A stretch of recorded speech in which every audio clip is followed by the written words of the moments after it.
formed against me shall prosper.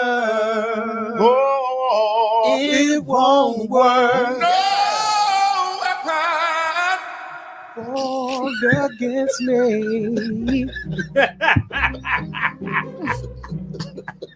Give me that ad-lib again. No weapon.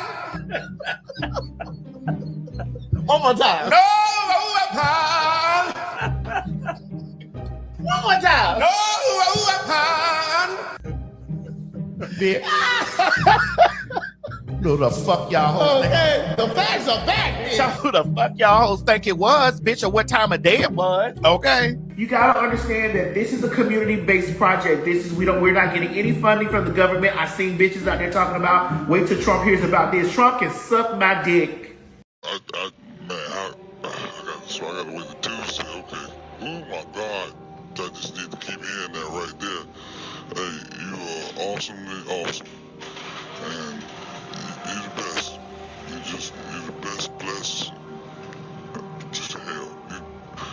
I can't even sound, you know what to say. Had a vision for 20 in the morning, thinking of my little sister said morning. Struggling with realities, no maladies, holidays ain't the same, everything's changed. No Bowie, no Prince, and no Michael, no Andre Crouch and the Disciples, no Walter, Edwin, or Deborah Golding, no Whitney, no George Michael. Toys R Us gone bankrupt. Damn, they guitar city went bankrupt. Everything from my childhood's missing, man. Man, I swear it's such a fucked up feeling, man. I'm not mad, it's a simple observation. And I'm not sad, but it's not a celebration. I'm just trying to put the pieces back together, man. Everything's falling through my fingers like sand. It seems a tighter that I'm gripping. It seems more that I am slipping. I feel like I lost everything I love. Where's this alleged agape love? In churches ain't the same. Gospel music just ain't the same. R&B it just ain't the same. But y'all keep telling me it's the same. But I ain't feeling nothing, damn it. And I don't wanna reach up and grab it. Shots fired, get to ducking. Always knew they were up to something. This ain't no future when you're frontin'. And y'all know you still have it, fool. I'm not a baby, bro, I'm grown. Don't leave me standing out here alone. That's why I wrote this song. Because I know I'm not alone. What are we out here doing?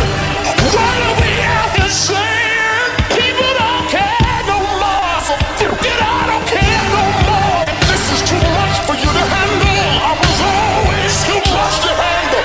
There ain't nothing new about me. You don't want authenticity. You don't want sincerity. 2020 brought me clarity. Now I see who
for the team. Took a bullet for the dream that we would one day all be free, free from prejudice, free from sexism, free from bigotry. I die for creativity. I die for freedom to be free. I died and left a legacy. Oh, but baby, I'll still live through technology. After the sun, comes the rain. And after the storm, the sun will start shining. What is a pain? And tears of pain. And tears of pain. And a dash of struggle, just be patient. Your destiny will manifest. Yes, Bubz in the city.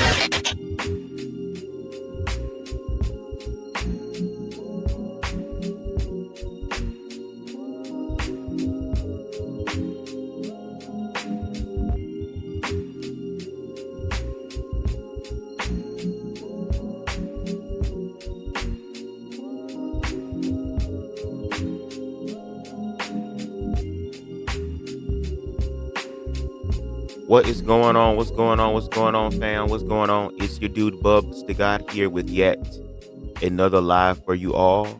I always be like not planning to go live. Okay, because I got a video dropping tonight at 7. Okay. I am still working on this video essay. I'm gonna give y'all a little bit of more. Girl, what? I'm gonna give y'all a little bit more details in reference to the completion of it and the percentage that I'm at.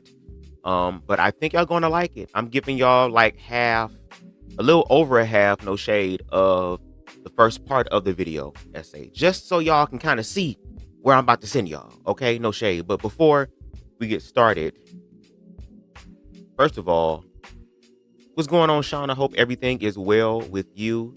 Hope that you enjoyed the live on today. Let's see. We got King Deshaun in the building. What's going on? Am I too loud? Let me know if I'm too loud because I'm using another microphone. I'm not using my Snowball Ice microphone. And yes, no shade. I did watch the Terry Joe movie yesterday. Me and someone in my inner circle, we sat down together and we watched it. And it was really good. I enjoyed it. It was funny as hell. It's probably like the only thing really on Tubi that I would watch that is an original. Like I had people trying to get me to watch the Detroit stuff, and I can't. I can't. Look, I'm proud of my melanated brothers and sisters, okay? Putting out content. And hell, no shade, like they say. Just do it. Like Nike says, just do it. Just put it out. Somebody gonna like it, girl. But I like quality. I like storytelling. And most importantly, I like acting. And even though the Terry Joe thing, it wasn't subpar. I mean, it wasn't like stellar acting. The acting was good enough, and I believe the way that the story was set up and that they're leaving us with the cliffhanger for a sequel. Terry Joe is doing the damn thing. I know she's going to bring numbers, views to the Tubi app, okay? And I definitely feel like it's going to get off the ground and be big as hell. Like her, no shade. So again, shout out to Terry Joe. All right. Can y'all hear me? Hold on. Okay, we good. We guys want to make sure. All right. But I want to come to you guys earlier to kind of just, give y'all a little live. Let's see. Bub. Give me a shout out on the show and talking about this essay. I can't wait to see where Mayor Odom. We also touched on the Deal Whisper yesterday. Hey, make sure y'all go ahead and subscribe to Style by Stevie as well. We call her Queen Stevie over here. And thank you for the shout outs. Okay, that's what we need to do. We need to be shouting each other out. We need to be uplifting each other, encouraging each other. Okay. And that's what I plan on doing today in reference to Hope's live that we're going to get into in just a few minutes, because that live is, oh my God, amazing. Wait, speaking of this image, if Terry Joe and the Deal Whisperer joined forces where the Deal Whisperer punishes, where I guess you're trying to say Terry Joe punishes the DL men. Or wait, the DL Whisperer punishes DL men, and then Terry Joe punishes gay men that are already out. That's gonna suck. Don't give them no damn dark sequel, bitch. This heifer believes that she is the clout of all clouts. The Colossus of clout. The Colossus of clout. She feels like she has main character energy, even though she is playing a supporting character in real life. And she's not even supporting the main character of her life, which is her. Okay, but that will be a very interesting, like, I guess, alternate universe, if you will. Okay, no shade. But let's go ahead and proceed with the live. Y'all know I have to be smart, girl. Boom. Copyright disclaimer under Section 107 of the Copyright Act of 1976. Allowance is made for fair use for purposes such as criticism, comment, news reporting, teaching, scholarship, education, and research. Fair use is a use permitted by copyright statute that might otherwise be infringing. Okay, nonprofit, educational, or personal use tips the balance in favor of fair use. All the videos, songs, images, and graphics used in this live belong to their respective owners, and BubzDaGawd does not claim any right over them.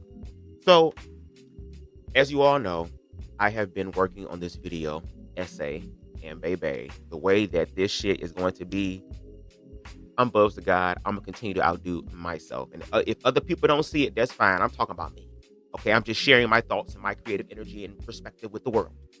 All right, but in the midst of me taking a few breaks, while working on the video essay, Hope Giselle, who, no shade, I really, really look up to and I admire in reference to the level of advocacy that she has done and how she has been transparent with us. Is she human? Yes. Is she gonna make mistakes? Yes. Is she perfect? No. But she is doing the damn thing. And she is, like, if I'm going to learn anything about the trans experience, she is going to be one of the individuals that I'm going to go to, that I'm going to listen to, and willing to be corrected by. Because as a queer man in the LGBTQ community, a gay man, I just say queer because for those of you that rock with me, y'all know that I'll be stuttering and stuff. So trying to say LGBTQ and all that stuff, girl, it's gonna sound like Caldwellian, Andrew Caldwell shit in a minute. So for me, I just say queer.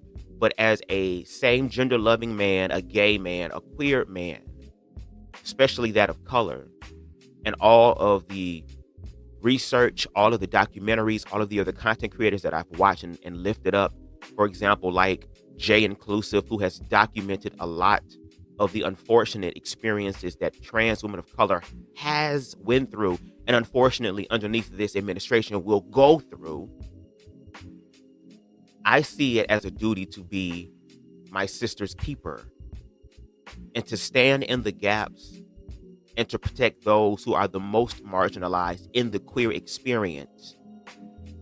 Which is why today what we're going to do is we're going to look at Hope Giselle, give us education, give us intellect,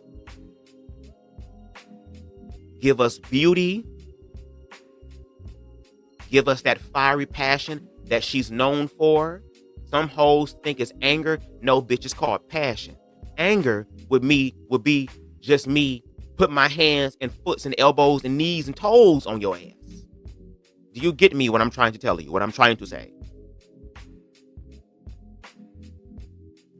But she also is objective. And as she will state in the live, at this point, it's about who is the most qualified. Yes, you're going to vet motherfuckers, but at the same time, who is the most qualified?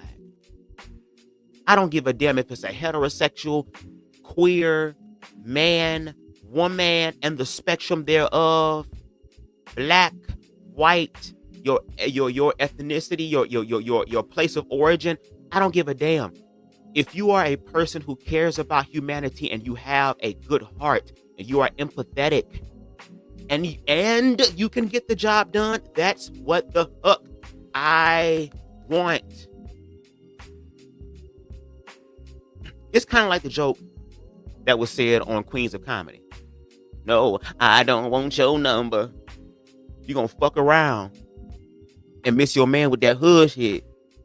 Okay, didn't she burn down her scrub tub? Girl, I'm just saying, this is a time where we gonna have to come together and make ish work. But like I said, I was doing the video essay and I listened to the live and I was enamored. I was captured by Hope's just aura and energy and her ability to get people to hear and hook the ones who are afraid to hear, willingly afraid to hear, willingly ignorant to hear.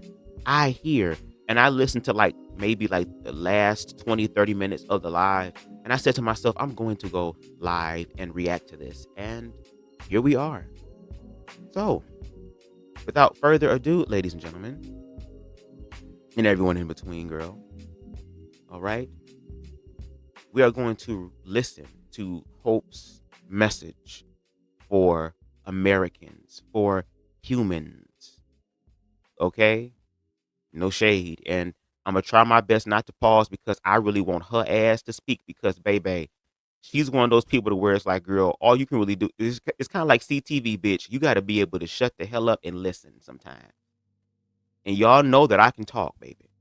I love context and nuance like a mug, girl. I don't know what it is, but I like it. But I also am learning, which means I'm going to have to shut the hook up sometimes and listen to people, and especially those who know what the hell they talking about.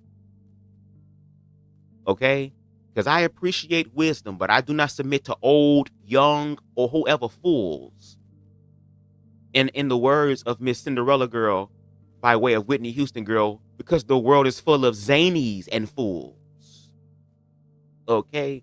No shade, but anyway, without further ado, Hope Giselle. So here is the deal.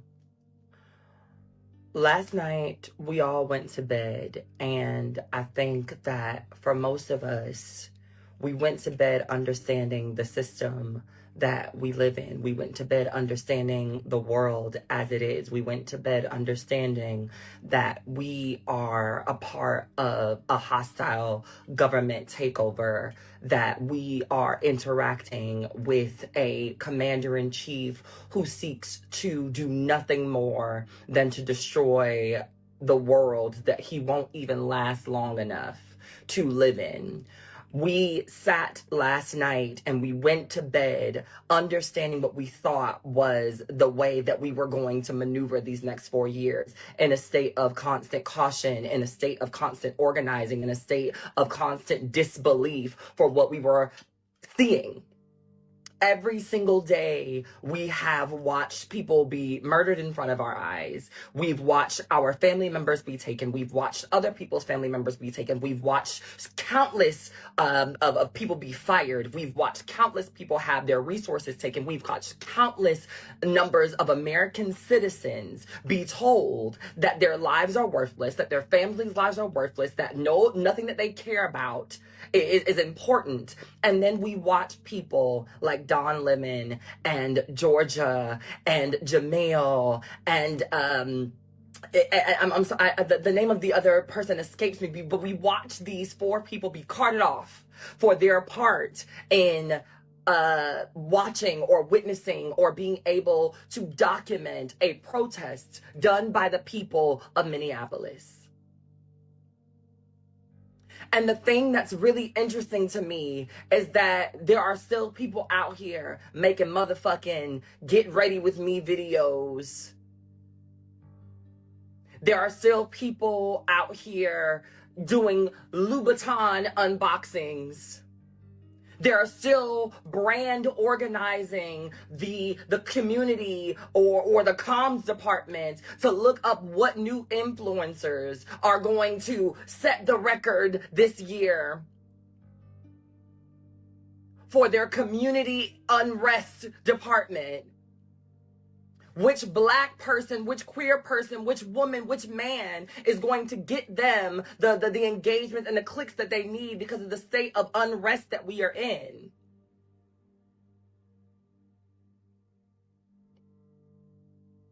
I'm sitting here and I am watching NYX post about how they still need influencers.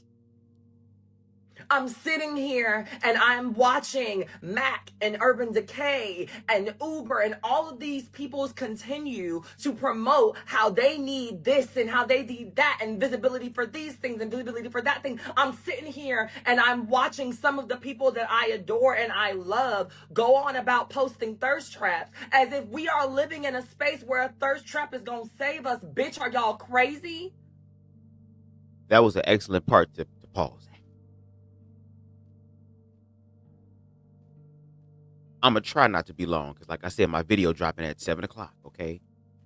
A little appetizer of what's to come with this video essay. First of all, here it is. To her point, everybody else who is connected to the system, girl, who is afraid of seeing or accepting what they're seeing, girl, the same people who want to hide their damn heads in the sand like they ostriches and shit, all that type of stuff, they're going to continue to do what they're doing. They're going to continue with the programming, the real programming, the programming of fear. They're going to continue to do whatever they can to protect the little bubble or strengthen the little bubble that they live in.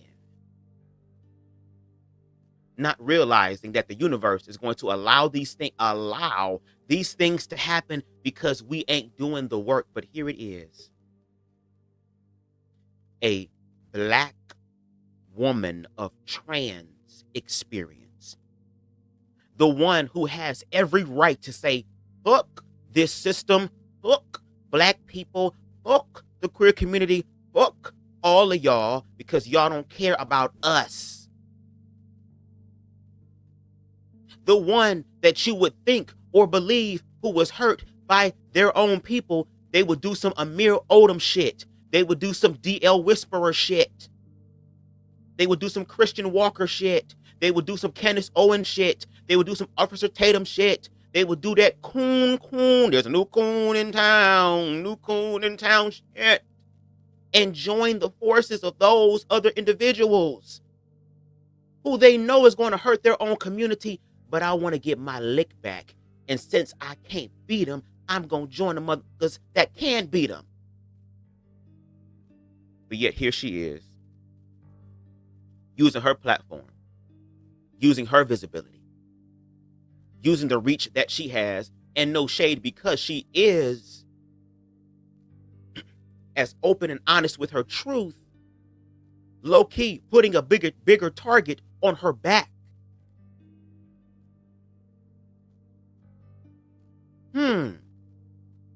Didn't we see some half-dead motherfucker girl with struggling ass plaits in they damn hair, girl, that is trying to escape its ass, just like how Wilhelmina, Esquire girl's skin trying to escape that goddamn energy source because they know that a thunderbolt from Zeus, God, and all other different types of Raiden and shit is about to go ahead and hit this month at one time.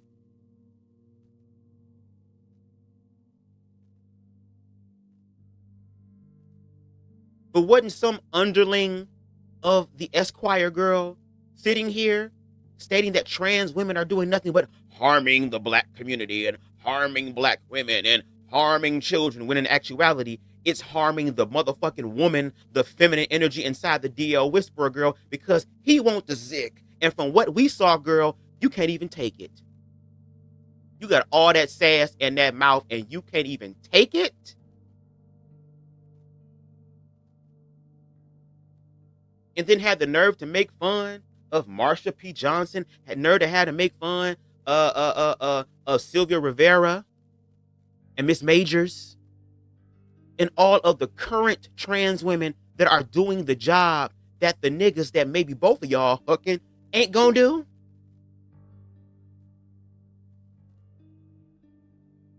But here she is. And what she's basically stating and saying is, y'all are so distracted, and then y'all be sitting here shocked and complaining and in disbelief about what the hell's going on, when the people have been telling you, girl, the British are coming, girl, the colonizers are coming, girl, the Knights Templar, girl, is coming, girl, the carnage, the onslaught, is already in motion, and it's rolling down a steep ass fucking hill. A steep hill. But don't nobody care, because at the end of the day, they're too busy trying to invalidate Hope's womanhood or her experience of womanhood so that their own insecure womanhood can be validated.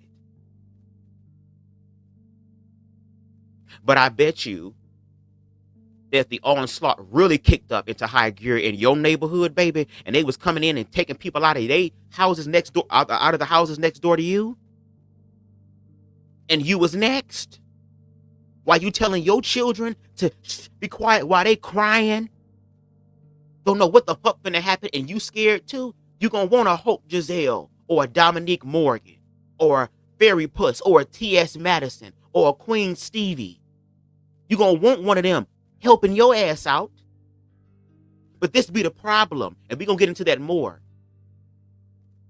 If y'all not gonna be, or if this not gonna be the generation that actually gets it right, girl, then maybe something needs to happen to us so that the generation that will get it right can come on through, bitch. Because all we've been doing is making it more difficult for them. Had niggas that be on red pill platforms, girl, who back in the day, some of them had bodies. Some of them was athletic. Some of them had one stomach. And now they're older and have 3 of them mugs sitting here talking about, oh, we need to go back to the old ways. Did the old ways work for your ass? Oh. Did you experience the same energetic response to liberation like we're experiencing now? Oh. Didn't the military send motherfuckers to your town too at that time? Oh. Weren't, I said weren't, girl. Welcome to BubzDaGawd. Weren't there black towns that were becoming independent, that were pulling themselves up from the bootstraps that they made? And because it looked better than yours, because we're the ones that made it, y'all the ones that sold it, bitch. Y'all are the ones that don't understand the real power, girl. And when we started to thrive and to grow and had the ability to have representation, here y'all came with the destructive ish. And the funny part is, they focus so much on slavery, but they don't like talking about Jim Crow, because Jim Crow wasn't that long ago, where they were doing the same things and then acting and then having the nerve to sit up in our faces today and literally lie to us and tell us, y'all gonna believe y'all lying ass eyes? What?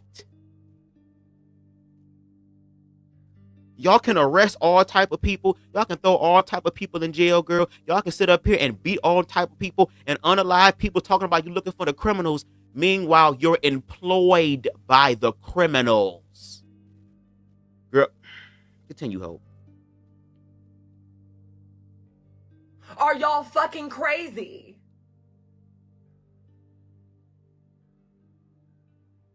I'm scrolling down my timeline, and in between news of our on the ground, our boots on the ground reporters being wrongfully arrested, I'm seeing y'all shaking ass and doing TikTok trends. In the middle of us talking about this hostile government takeover, I'm watching videos of some of you all saying, ain't nothing gonna change, so I would rather. Let me tell you something. If that was the approach that they took during the civil rights era of old, none of us would be here on these phones making these videos or having any opinions about Don Lemon or anything else, because we would still be accepting the bullshit crumbs that they were giving us and looking through the windows at stupid ass milkshake counters, wondering what it would taste like.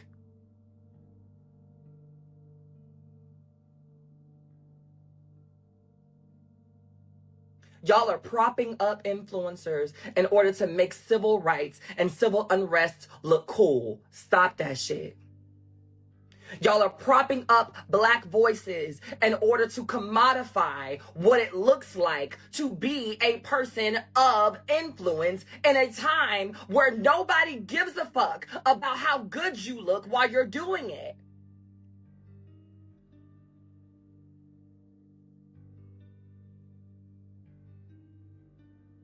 Y'all are still propping up trends while people are dying.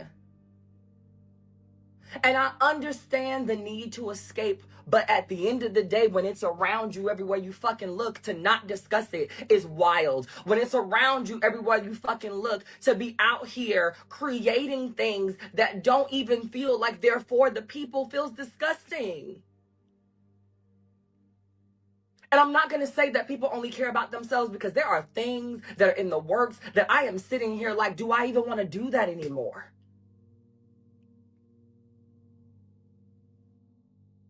Or will I be able to do that anymore? And I just want to say this really briefly. I'm really trying to tempt y'all briefly. But again, yes, to her point, there is a moment where there is a need for escape.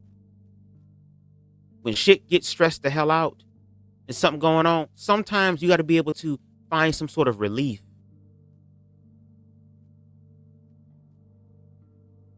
We are all human. We're not fucking robots.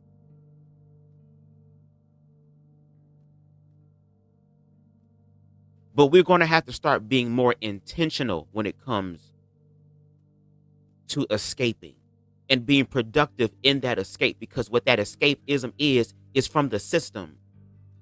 We all know what it's like to sit up here and code switch, every single one of us, especially people of color.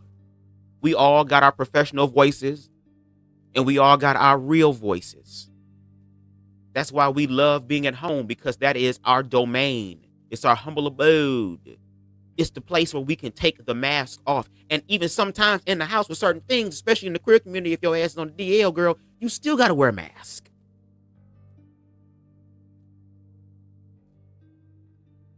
But if we are going to make an escape from the system, something that is objective and tangible, you're going to have to connect with other people who think the same way and also have different levels of information than you do. And we're going to have to learn, which is going to be the hardest part, is to reconcile and heal and move through our shit.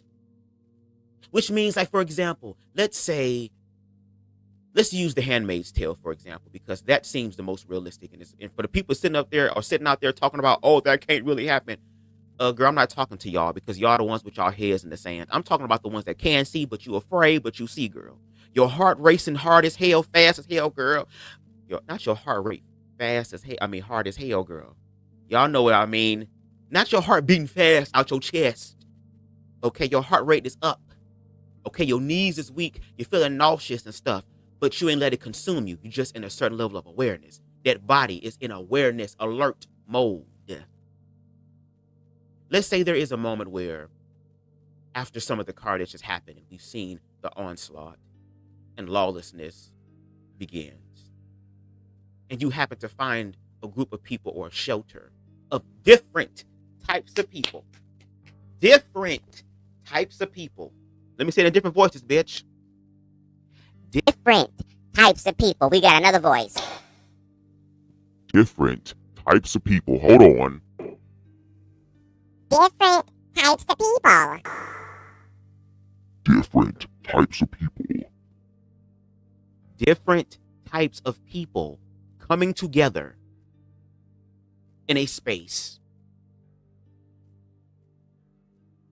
And in that space, we're going to have to learn, if we're going to do some dancing or some celebrating, it's going to have to be in healing, in resolution, saying I'm sorry, saying I was ignorant, saying I was scared, saying that I was afraid for my soul salvation. I was afraid for my own livelihood. I was afraid about the sacrifice that may come with my social equity and credit in this hierarchy that damages and taints my reputation.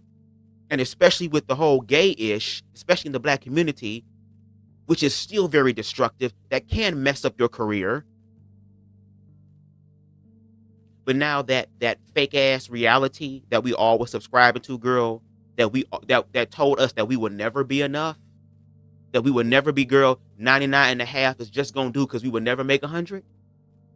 Now that reality is gone, and now you see what's really going on, not just outwardly, but also inside of you. Now we can have conversations of healing, because what can you run to, girl? Because the shit you ran to is destroyed.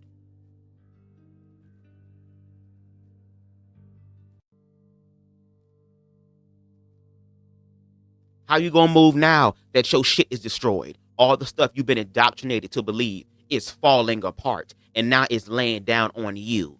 Why do you think this system has spent so much time telling you, and especially queer people, especially in a religious setting, that God is not going to hear your voice? God loves you, but loves you only when you do this. But he's unconditional, but only when he does this. Or only when you do this. Or only when you operate this way or act this way, then will God love you. Why do you think they spent so much time telling you that you ain't nothing until they tell you that you're something? When a lot of those individuals that's telling that's trying to get that validation from you, excuse me, stand corrected. The ones that you are trying to get validation from, they really want validation from you. See, I feel like my brain be skipping shit, and then I gotta go back and explain it, girl. That just means I'm ahead of the curve. No shade. I'm a leprechaun. I told y'all I ain't playing no game.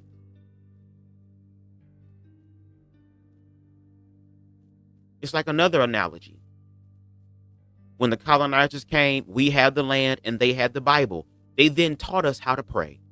After we were done praying, we had the Bible and they had the land. Girl, this is some spiritual transference shit. And even though my ass be sitting here talking about I'm not going to speak for long, I need to just live in my truth and realize, bitch, I'm going to be talking. But as a community, I'm gonna be talking as again. people, we have to decide what's important for us right now. And what's important can't be the next trend. What's important can't be the next boot. And I'm not just talking about my peers who are influencers. I am talking about these major brands who claim to give a fuck. Stop giving us collections while the world is burning. Coach, I know that y'all have not had a moment in over 20 years, but I don't want to see another fire-ass version of that tabby bag until people get free. Scaparelli, I know you're having a fucking moment. It's amazing. It's awesome. It's great. And I understand that y'all are not even American designers. Y'all don't give a shit about what's going on over here.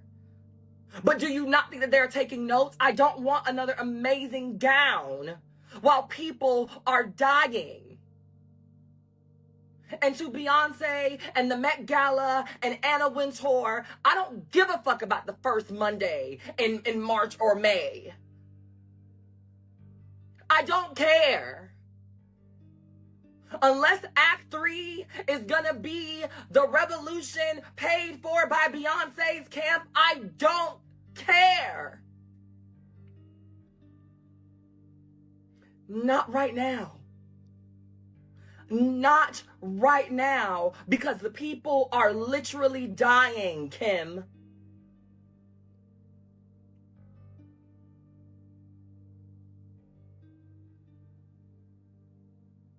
We are being distracted with trinkets and parties and concerts and all of the things. And while, yes, y'all, I am so excited about my floor seats to Cardi B in 2 weeks. But unlike the usual, y'all won't know anything about it, because how dare I post about this when there are people whose brothers, mothers, sisters, aunts, and cousins ain't gonna make it home. I understand that we want social media to be a place of the yes and. But when this is the last space that we can come to have our souls fed and trust the information that we are getting, we cannot be fucking up the algorithm with thirst traps, nudes, and Beyonce announcements. At what point are we gonna all get on one accord and realize that we cannot afford to take a break right now? The time to take a break was the last 5 years when they were planning all of this bullshit when we thought it was a game. The time to take a break was before we got to this point. And a lot of y'all are trying to convince me that the both and can live at the same time. But let me explain something to you. The both and happens after we complete a mission. We got that thing that we wanted. We celebrate, we move on. We got that other thing that we needed. We celebrate, we move on. We got those things that we asked for. We celebrate, move on. We went to the hill. We advocated. We celebrate, we move on. Y'all are trying to celebrate, celebrate, celebrate, celebrate, celebrate, celebrate, celebrate, celebrate, celebrate. And there's moving on. And there's no real work being done. Everybody want to throw caution to the wind. Black people throwing caution to the wind. Let it all burn down. But y'all fail to realize that we have the most to lose. They have normalized killing white folks on television and then justifying those murders. So what the fuck do y'all think is going to happen to us? Hold on, let me change the voice because I'm going to talk like some of the other people on the other side. Hold on.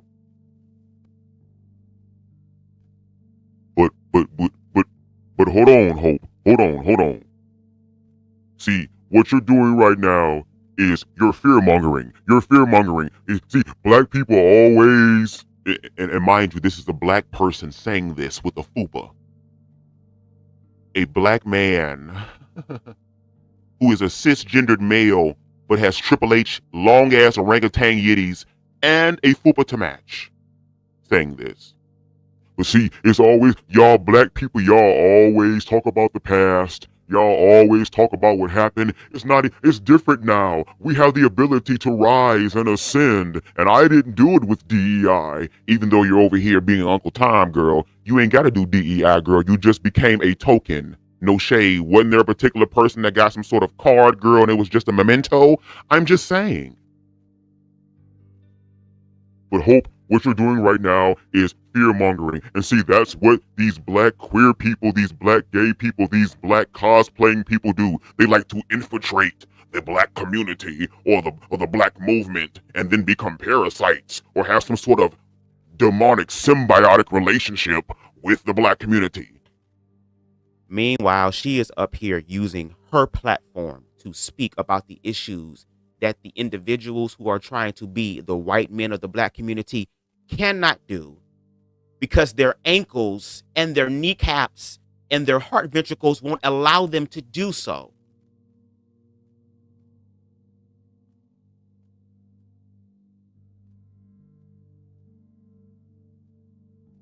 Ain't it funny how there's some people that would take what she is saying and like literally transmute that shit into something else instead of listening to the actual message?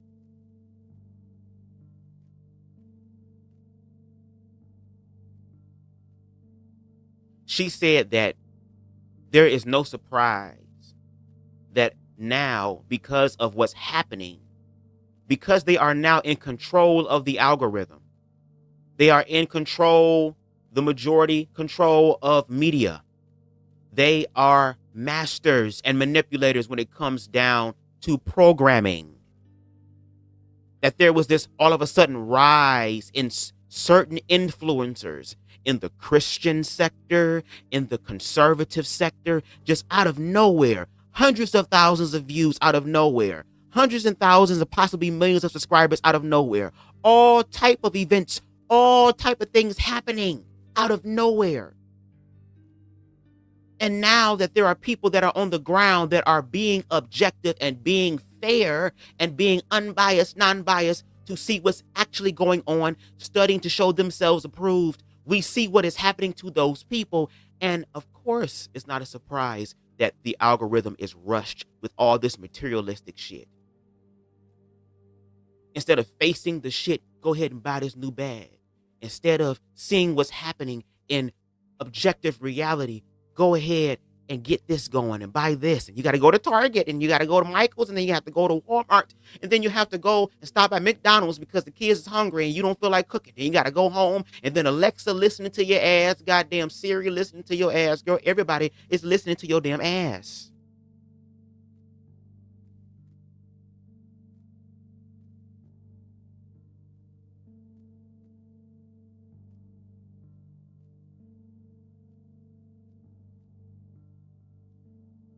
And we just follow right along with it. And then we get irritated when that is disturbed. Baby, the Coach bag you got, the latest gadget you got, the latest car, home you got, the latest thing you got ain't gonna mean a damn thing when your mortality is threatened. When your life flashes before your eyes. Didn't Scarface tell some of you ninjas, girl? I've never seen a man cry until I've seen a man what?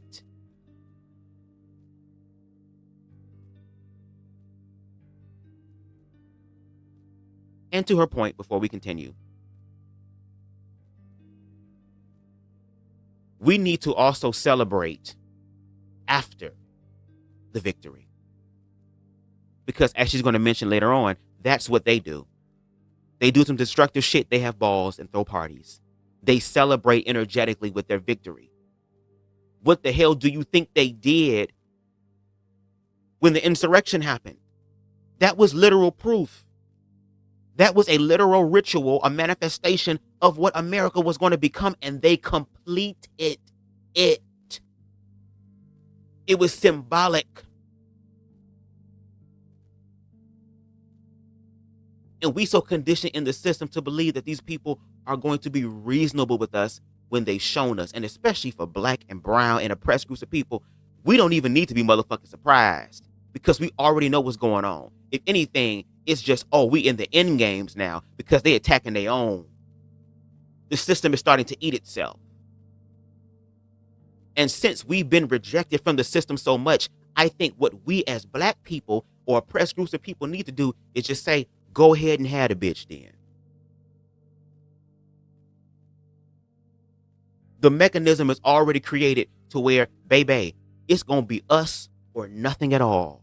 There is fail safes put in place, girl, that will have the system self-destruct before it gets into our hands.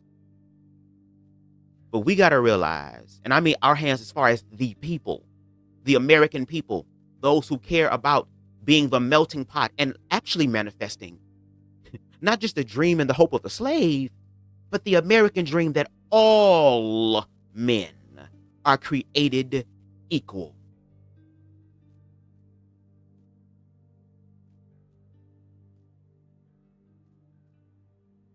Continue. Oh.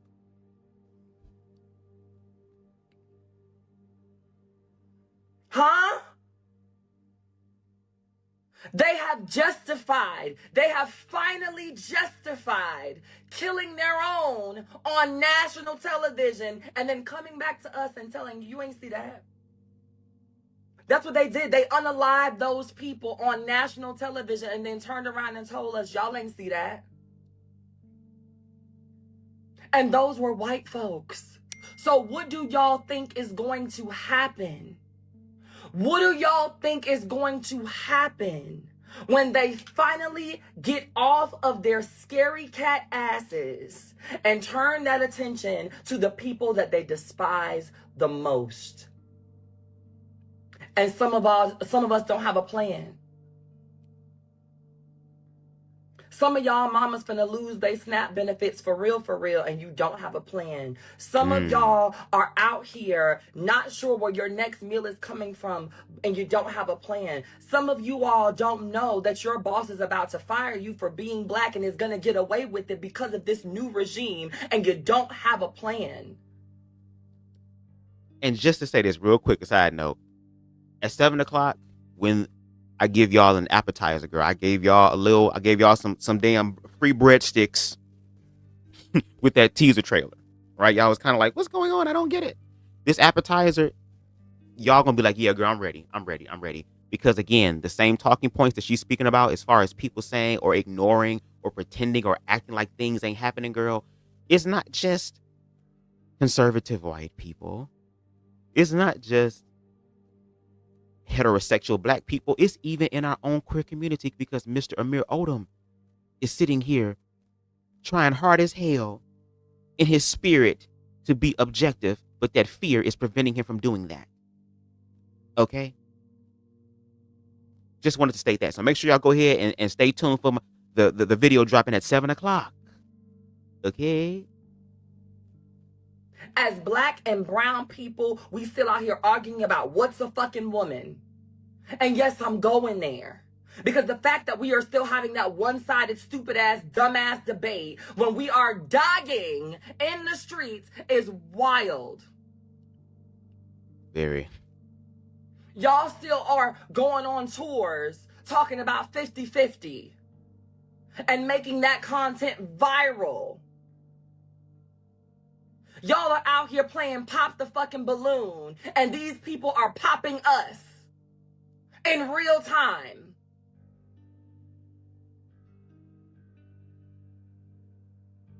They kidnapped some of the most viable voices in our media stream, and they all happened to be black. Let me be very clear with y'all on this.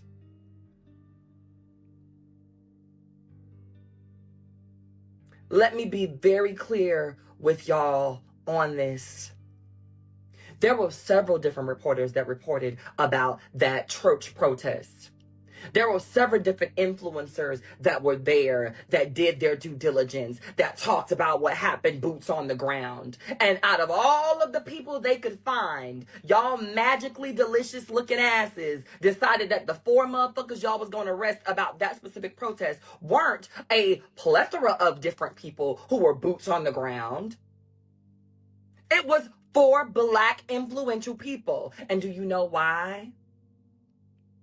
Because they want them to talk about their experience and come back and instill fear in us.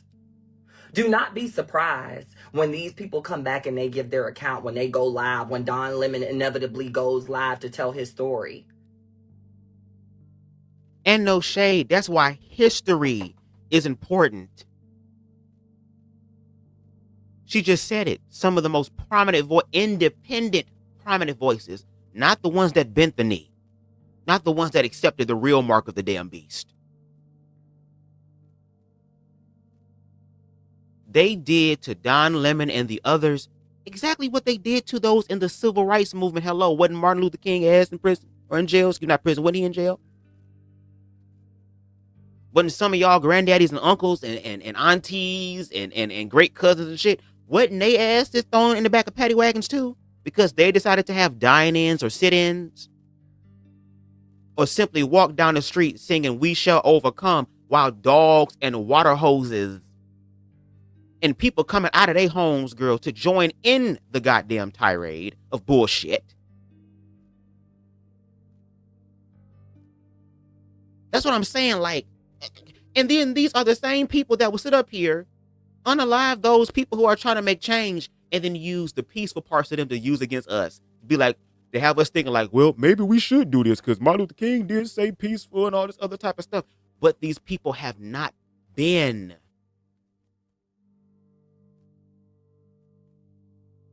It's the same script. They're not trying to fix nothing. All they're doing is adapting the script, girl. They keep using the same thing and think that if we keep doing this, then, we're going to be good. But that's the problem. They're not growing inwardly.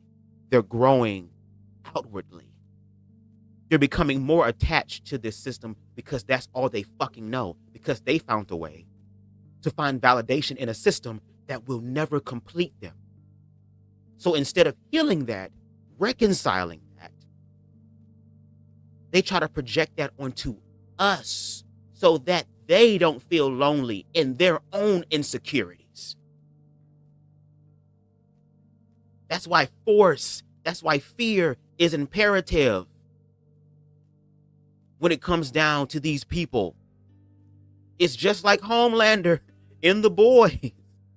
I would prefer to be loved, honored, worshiped, and adored. That would be the first preference. But if I can't get that, I would get the second best thing, which is fear.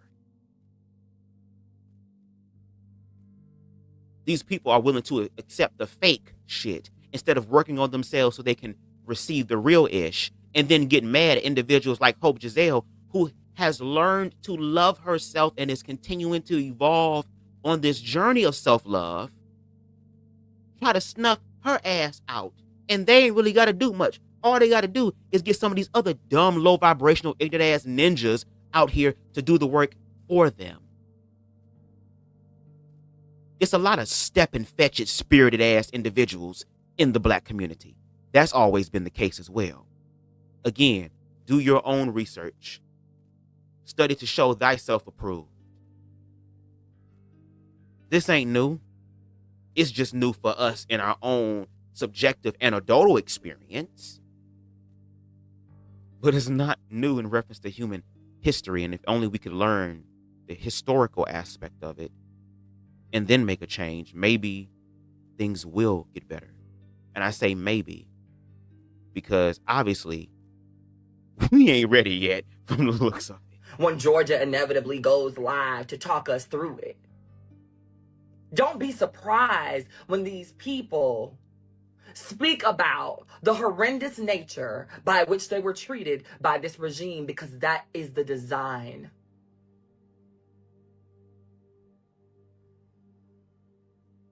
That is by design.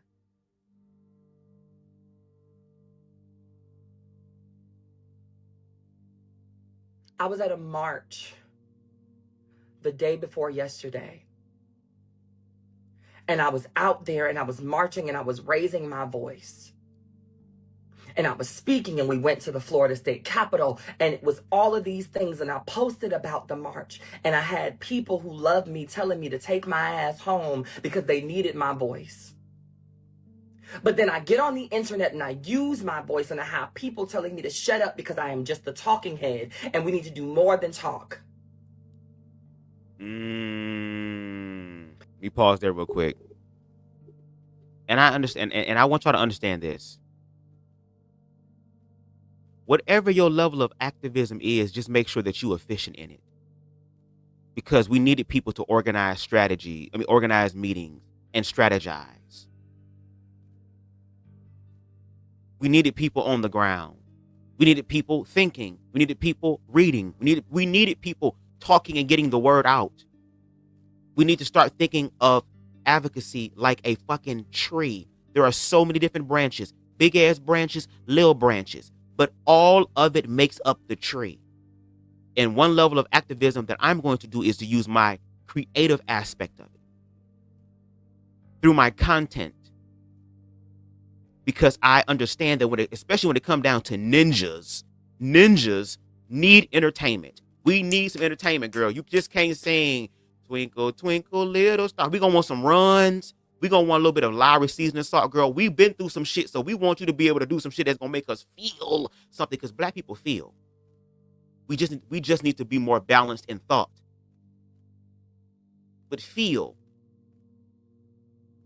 And to Hope's point, when I'm online, y'all be saying, "Oh, there go the angry trans woman. They go to angry. She always angry. She always yelling. She always screaming. She always talking." Y'all saying all that. And then she says, "Okay, well, let me go out and put boots to the ground. Not just the dance bitch with the fans, but actual boots on the ground, girl, stomping the pavement and making her bleed," in the words of Quadir.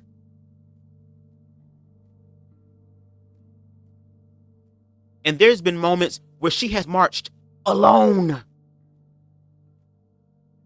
Alone. There are moments where she has been invited to speak at ceremonies and to speak at events only to be sidelined and blindsided, girl, because this trans person has more views and more notoriety, but they only just know how to act, or they only just know how to talk, but they don't know how to do the work. Who is not going to be out there marching, who is not going to be going to government official buildings to talk to these people. And when she does that, then all of a sudden, oh, go home, go home, go home. So I'm sure there's a part of Hope that's sitting there probably wondering and being like, Tyrese, what do y'all want from me then? Because I speak and I'm told to shut up. So I shut the hell up, girl, and I start walking. I don't just talk. I walk what I talk. And now I'm being told to even stop doing that. Girl, the next question that I think that needs to be redirected is, okay, what the hell are y'all doing? What are you doing?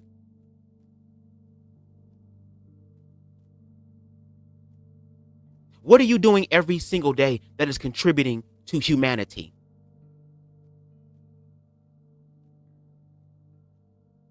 I talk to people every single day, sometimes to the point where I don't even have time for myself. And even when I do have time for myself, girl, I'm always thinking about advocacy. I'm also thinking about my future of what I want my life to be like if I survive this fucking onslaught. I've had some very scary conversations and still having scary conversations with myself about what happens if shit gets ultimately real, to where my mortality is threatened.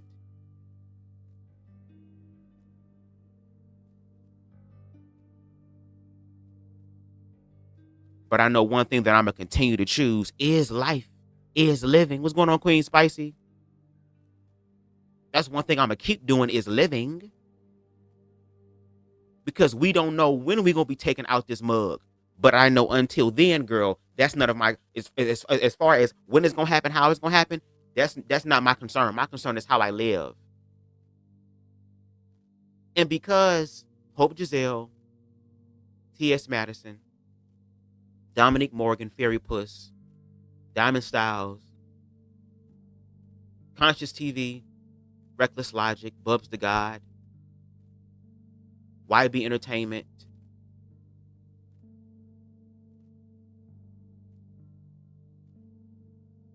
Deshaun, Queen Stevie, we all survived by the light of source, of God, of consciousness, of universe inside of us. We survived the Pennywise clown when we were children. Now that big motherfucking 8-head bust windshield forehead having ass bastard is trying to bring his funky ass back again to get us as adults.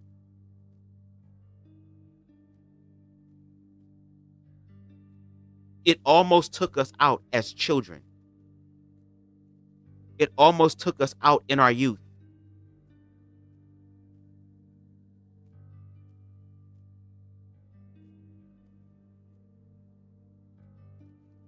There are some of us that are making a conscious choice to say that it's not going to take us out, and not without a fucking fight.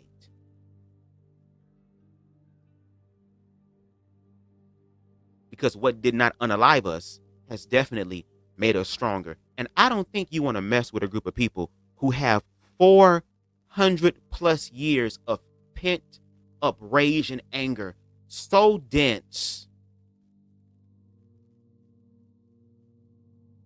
so chaotic, so out of control that we have even harmed our own people.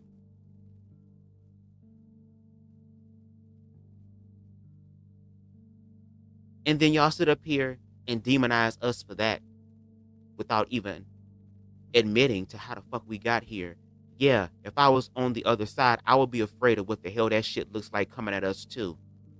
Because what they're afraid of is that because the blood, sweat, and tears and screams of our ancestors and the indigenous people and the innocent people that is in this land, girl, oh, if it had an opportunity to literally lift up every fucking voice and sing, girl, it wouldn't be no beautiful shit. It would probably call all type of low vibrational ass entities and shit to this stuff. It would probably open up the damn portal in the sky to drop the key and to release whatever the hell is living in the earth, girl. Turn this into Castlevania, girl. To where how we gonna see how much King James is gonna save your ass, girl, when allegedly he was a hag. They don't want us in the streets, and so they convince us that the streets are so unsafe that people who love us should advocate for us to not be there. But then they also have a subgroup of people that they are brainwashing to believe that you shouldn't listen to anything that people online say either, because they're not doing the work. They're not in the paint. All of the messaging that we are being fed is to keep us scared. We sit back and we repost these clips from movies like Ants. And we understand the dichotomy of this system. We understand it. I know that we do because we have the conversations. When y'all are not so busy worried about who's trans and who's not, and we can actually have genuine conversations, I am under the impression that y'all know how this shit works. And instead of us deciding that we are not going to continue to allow the grasshoppers to steal our grain, y'all would rather bitch and moan about who's qualified. Y'all would rather bitch and moan because you don't like somebody.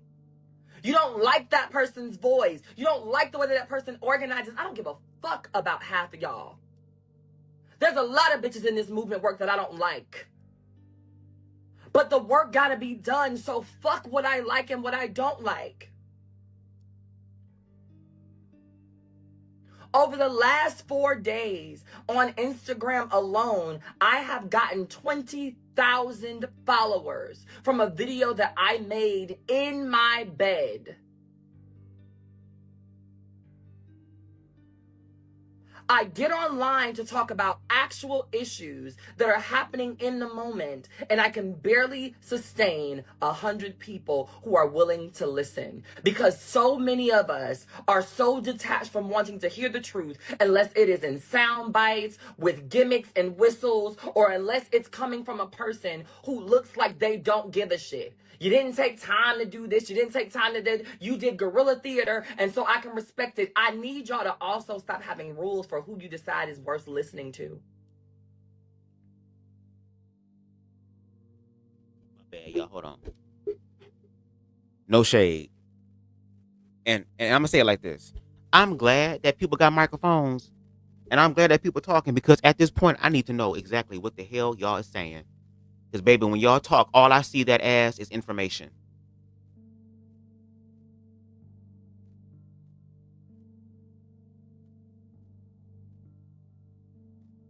Again, to her point, even she had to upgrade her damn stuff as well. Got to put all the video. I don't know if it's the ADHD or whatever, girl, because there's a lot of people on the spectrum, girl. No shade. I feel like my ass might be. I haven't been officially tested, girl, but I'm just saying, girl, that we need this, but we also need, and this is why when I do my when I do my commentary, I make sure to put music behind it. Because when I put music behind it, I know that it's going to retain in your subconscious mind. And it helps to get the message across in an easier way. And yes, we're going to have these long, what people call drawn out conversations. Yes, we're going to have them. And everybody can't have them. But for the ones that can and is able to maneuver and make it through the situation, y'all move your ass out the way so they can come to the front of the line, because we need those people. I've been able to have people in my inner circle, or a person in my inner circle, who can speak at least in the mindset of the other side that makes more sense to me. But because I'm still dealing with energy, girl, even though we're doing this, having this devil's advocate, girl, okay, the devil can't win, child, because the truth is here. Every time. Not every time, but a lot of the time, excuse me. Especially when it comes down to this type of commentary.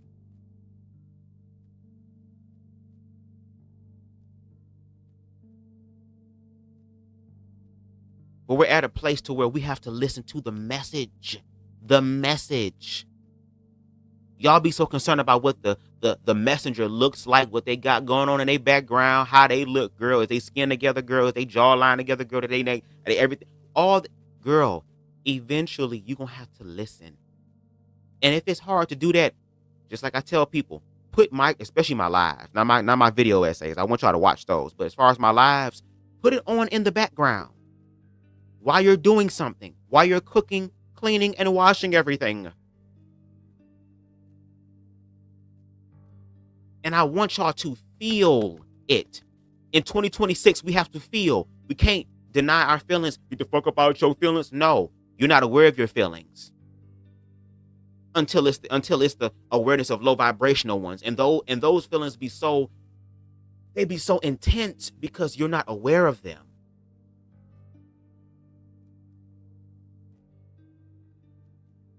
The consequences are dire, are grand, because you're not paying attention emotionally. We need to pay attention to our emotions. The one thing that a lot of black men are afraid to do, not because, I'm a man. No, it's because you know that if your ass was to break down, girl, we going to have to give your ass some tissue. You're going to be over there.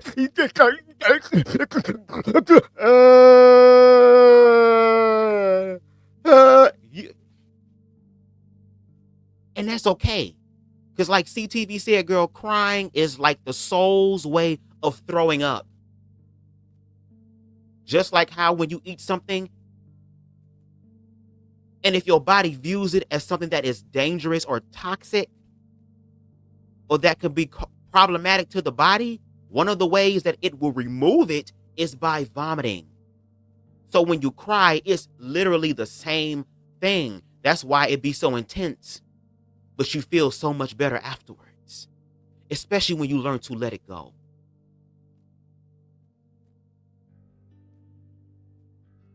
Continue, Queen. If the only time you're going to listen is if you feel like the person isn't privileged enough to have a microphone, then you miss out on information. If the only time that you're going to listen is if you feel like the person is not going out of their way to create content that looks a certain way, then you're going to miss the fucking message. If the only time that you're going to listen is a black man is running his mouth, then you're going to miss certain messages. If the only time that you're going to listen is when black women open their mouth, you're going to miss certain messages. If you are transvestigating every single person that has a good message because you don't want to be seen supporting a trans person publicly, then you missed a fucking message. And for the people who think that way, as far as, they gotta, because you want it in this conventional type of form, then those conventional people who are really accomplices, not allies, girl, they need to do what I'm doing right now and sharing her content and saying, okay, well, since y'all got a problem of listening to the message because of the messenger, well, let me sit up here and interpret the message for you. Just like they have different type of interpreters, girl, for different types of people, girl. Interpret it for your audience.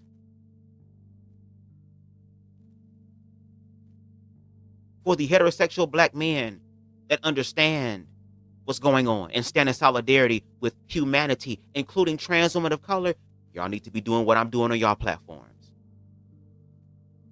For the black bio women, girl, who are secure in who they are, girl, but also have some followers who just, I can't get down with Hope and all of them because, you know, they believe that they would. Okay, girl, well, guess what? Now it's going to be a bio woman giving an interpretation of the message since you can't deal with the messenger, girl. So y'all going to have to do that on y'all platforms. Y'all going to have to react to each other. And that's why I wish that black YouTube, especially like in this subsection in the queer community and the black community, I wish we were just like how I was back in the day when we had the Scorpion Show, Sweet Addictions TV, Blue Eyed Simba, Quadir, your boy Nunu, just all these OGs coming together and uplifting, encouraging each other, going to each other's platforms, being in each other's projects, girl, creating events where we all come together because we all have a voice. And the only person that I really see doing that shit for real is Scotty by Nature. That's the only content creator that I see that still has that OG link to him. We need to start being in that same spirit. We need to start operating in that same way by connecting with each other.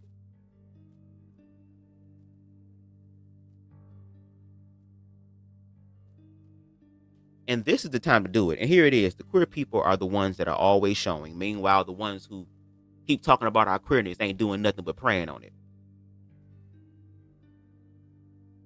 This is not about us versus each other right now. And I used to be a firm believer that we had to fix our internal shit before we went at them. But right now, there is no fixing. And we don't have enough time to fix the amount of bullshit that is going on in the black community.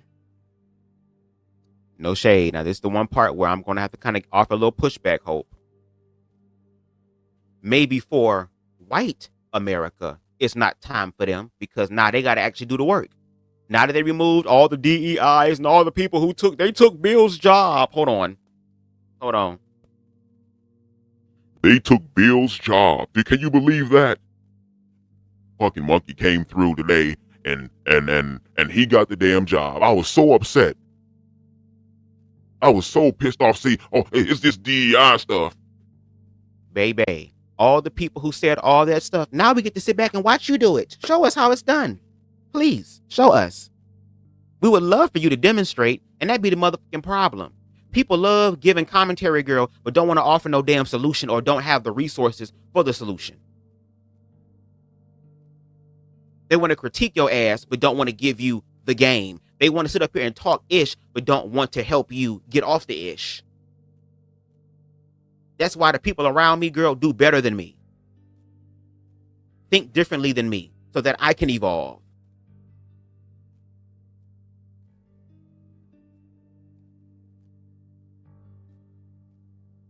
But no shade for the black community, because we know what this song and dance is about. We know what the hell finna happen, girl. This is nothing new for us. This is our reality. This is going to always, unfortunately, until we do the right things, girl, going to be a part of our American history, and that every single one of our children is going to experience this for generations to come.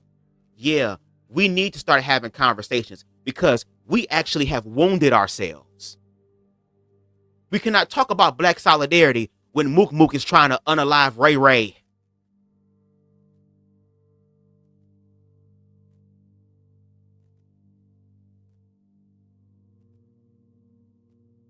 There is some internal conversations that we gonna have. And guess what?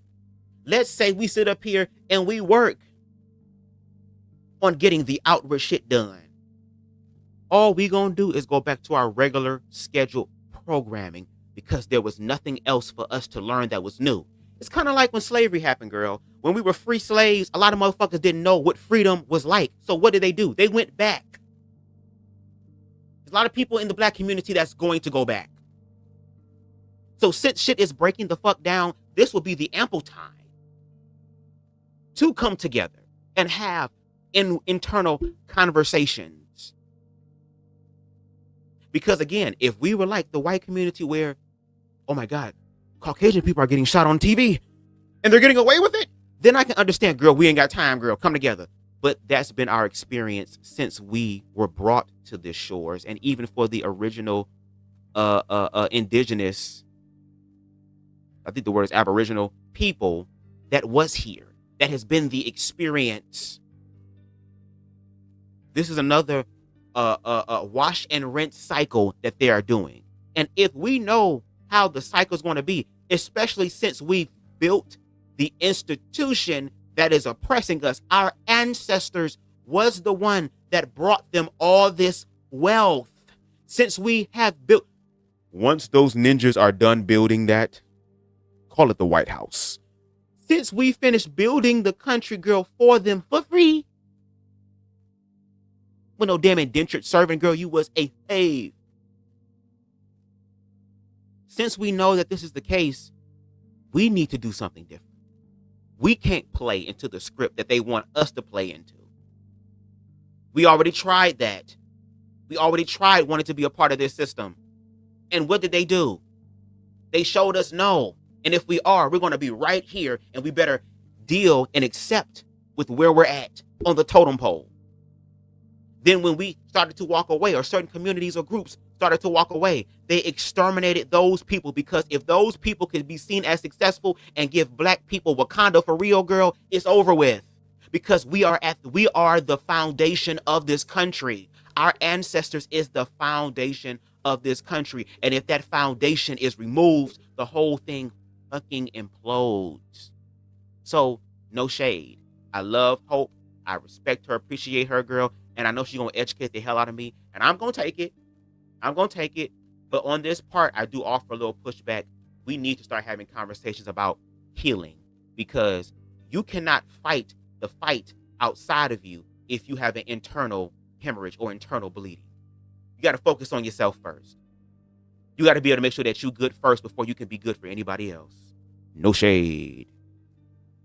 But what we do know is that black folks as brown folks, and yes, because I saw somebody in my comment say something about the idea of, oh, I was with you until you said that brown shit. Let me be very clear. As a person who presents as African American solely, who is also Haitian and Cuban, bitch, when I say brown, I mean that. Because while I understand that not all the brown people are rocking on the right side of history, and while a lot of them got indoctrinated with some bullshit, they too are a part of a system that has convinced them that black people are the problem. And I can't fault some of them for believing the bullshit when all they wanted to do was chase a better life. And so while I will never forgive you for making a choice once you knew better, what I do understand is that the same system that has worked on niggas for years has worked on some of our brown brothers, sisters, and siblings as well. And what y'all have to understand is that when you paddle over this bitch by boat after 4 motherfucking days of not eating, suddenly being a Republican feels real motherfucking good if it means that you're not gonna have to paddle back by boat to your country. Clock it. Ooh, ooh. The xenophobia of other black cultures, of other brown cultures, gotta stop. All of that Jamaican bitches this, all of that black American bitches that, all of that African bitches this, all of that African men and African people and American black people, we gotta stop. They lean on us talking about how we can't stand each other. They lean on us talking about our differences instead of leaning into our similarities. I've been to Africa one time. Once. Had an amazing and beautiful time. Can't tell you too many conversations I've had though. But over the course of social media, I have so many different conversations with black African people in the diaspora living in Africa right now. And we all agree that black parents are the same no matter what language you speak or what continent you are on. Why are we not leaning into that? As a person who has lived in both a Hispanic and a black household, it's the same shit, different language. You got to switch over here and a chancla over there. Same shit. But we want to sit on the internet and we want to sit in our personal silos and in our, we sit around as if this shit is just guaranteed. We sit around as if liberation is guaranteed. Like our ancestors didn't work for this shit. They worked. They were outside. They stopped spending money when it was time to stop spending money, and not just for a couple of months, for a whole motherfucking year. We have not because we ask, not because we have no fucking discipline. Y'all want to live a temporary soft life more than you want to live a long-lived, long life. You said fuck it today and you went to the spot and that felt great until they picked your grandma up. You said fuck it today and you went down to the bar with the boys and that was cool until your son got scooped up by ICE on the way home. You wanted to have a soft life and that was great until you got pulled over on your way to your massage appointment and you didn't make it there. Because that is the world that we are living in. They've already shown us in Chicago that they don't mind raiding entire buildings of people in the middle of the night when you least expect it. A lot of y'all sat back and talked about Venezuela. That can happen in your hood. The only difference is there won't be bombs to let you know that something is actually happening. You'll be woken up in the middle of the night by agents who are going to run in your house with a scope on your forehead and dare you to move. Who will feel very, very, very grateful to harm you.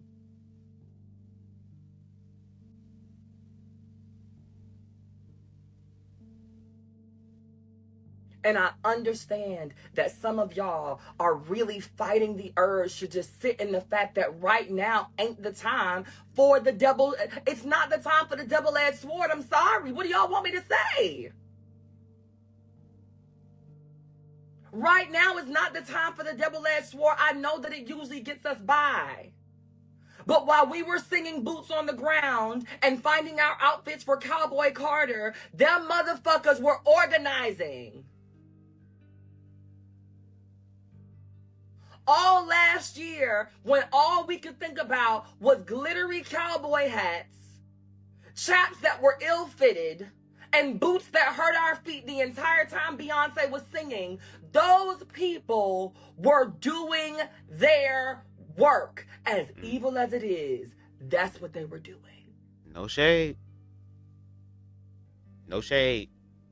I'm going to share on my community post some of the documentaries that I've been watching that is on YouTube.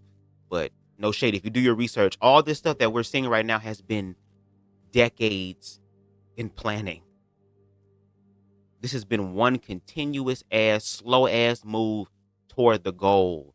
And they got it. The last thing that they need in order to really receive it is for us to believe it. Our belief, our fear activates them. And they're going to do everything in their power to do it. That's why I'm telling people you got to face the fear now. Watch The Handmaid's Tale now. If you have watched it, rewatch it. It took me a minute to watch it, but baby, I finished it. No shade. I had to finish it, girl.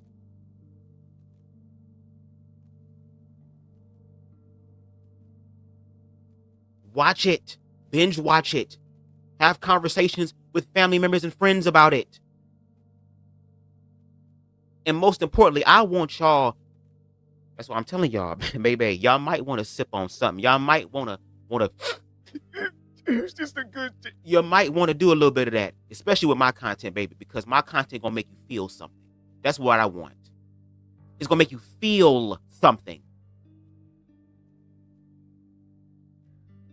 I want y'all to feel the intensity, the emotion, the fear that is in that show. And then I'm going to need you to awaken your inner June. Because, baby, I don't give a damn if you male, female, man, woman, child, black, girl. We all have an inner June, girl. And all she is Rosa Parks' white sister.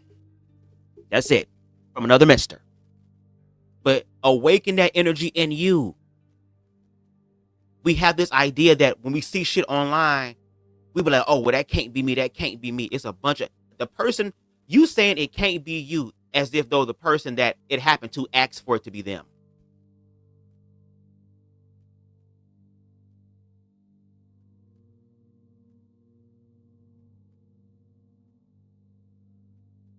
Baby. All pretending and hiding from the fear is going to do is just make whatever, I guess, ending even that more traumatic and terrifying.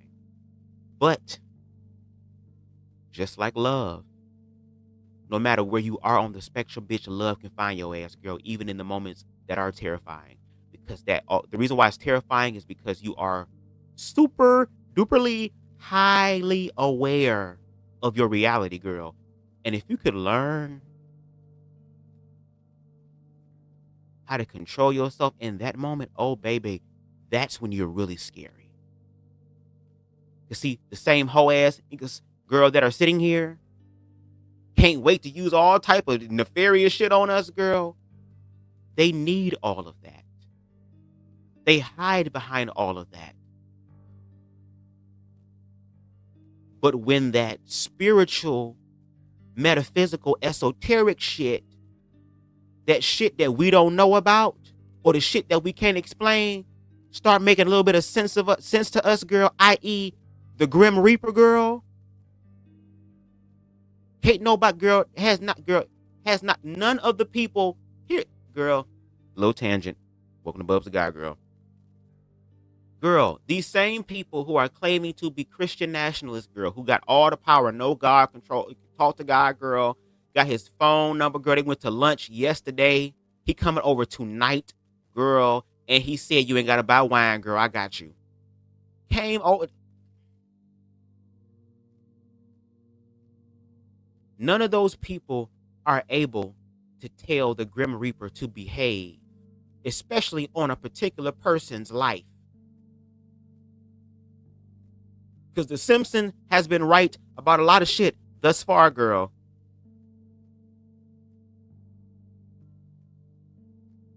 At least it's natural. I believe that's the way we all should go, naturally.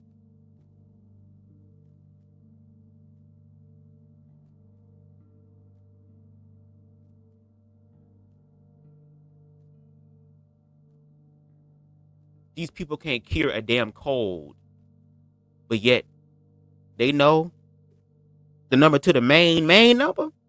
Not the main number, but the main. I want the main number. I don't want to talk to nobody, girl. I don't want to go through different departments. I don't want to be switched, girl. I want to talk to the main person, girl. And what's so funny is that when I was on a particular platform, girl, especially the third time, I was like, girl, no shade. I don't want to talk to your cronies. I don't want to talk to your lackeys. I don't want to talk to your constituents, which is another term for dogs or pets. I don't want to talk to them, girl. I want to talk to you, the creator, the leader of the Foopalettes. And that motherfucker told me with so many cuss words and some of the sassy zest, girl. Shout out to you. We gonna do it on my way, on my motherfucker way. You coming up here telling me what I'm gonna do, nigga? Da. No, because you knew that the one-on-one in reference to words or intellect or proof or truth, you weren't going to be able to do at all. And the wittiness that you claim that you have, girl, baby, you can't see me on my worst day when it come down to wit. On my worst day, I am still better than you. That's why you want to put your hands on me. And you will never put your hands on me. I will make sure of that. And I definitely don't want you to put your hands on me in another type of way. Because, girl, I'll just harakiri myself in the midst. Okay? No shade. Let's continue. They celebrated and they continue to celebrate when the work is done. They have their conference when the work is done. After they've taken our rights, they have a party. After they've gotten a bill passed, they have a party. After they do something fucked up to us, they have a party. Never before, never in the middle. After they have accomplished their goal of making our lives a living hell for yet another day. And again, I'm going to have to offer a little pushback.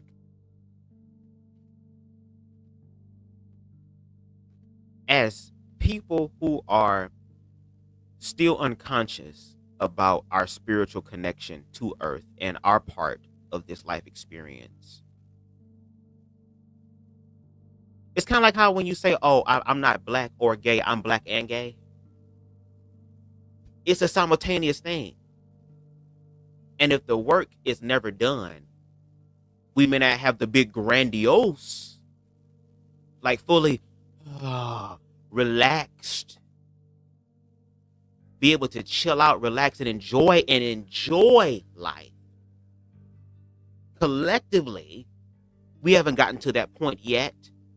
But in the midst of that, we're going to have to celebrate. It's called checkpoints.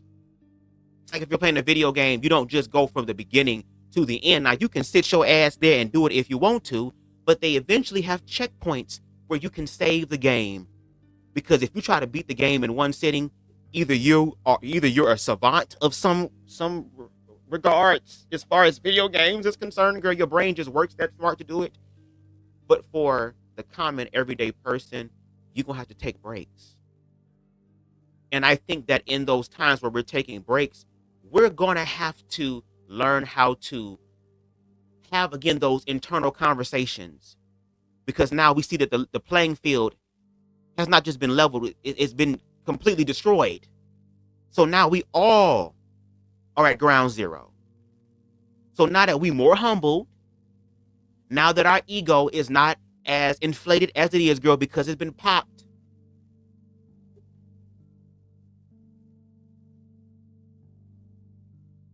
Now that we are at a place of true understanding, now that we're there,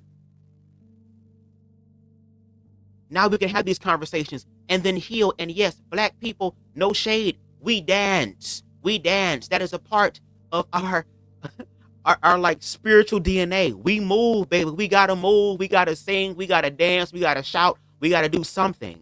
But when we do it in a celebratory way. And we all have to come together in mind saying that, girl, we are already dancing the dance of victory right now. That's what I'm saying. Like, if motherfuckers gonna be protesting, we need some music. We need some, they'll never take my power, my power. They feel away. Oh, we need to have that on repeat.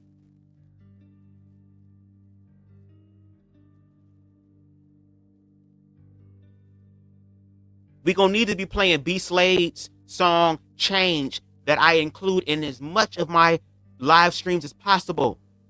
We need to be playing that shit on repeat. We need to turn, bitch, if you're going to be, if you're a black person and you're going to be protesting, girl, it needs to be like an HBCU event, girl. We are very ceremonial. Girl, that's how we are. Y'all better be dancing, bitch, and thinking about your ancestors and Harriet Tubman while you dancing and shit, girl. Just like how them boys be playing the drum.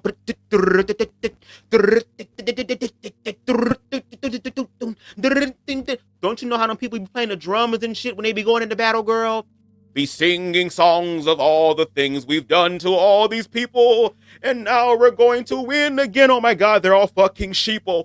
Oh, girl, we got to do our part. So, yes, to Hope's point, I think what Hope really trying to say is, girl, y'all hoes can do more. Y'all have not done enough to celebrate yet. Y'all have not done enough. Girl, you need to do a little bit more. But yes, we need to celebrate. And when we have those parties and those events, we need to come together in one mind. Before we even start, we need to have people come together, put some vibrational music on, girl, have them close their eyes and speak affirmations and say, hey, we are all coming together in one mind, one sound, girl, one internal spiritual band, bitch.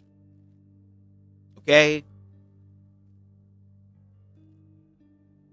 On one accord that we are going to make it through this.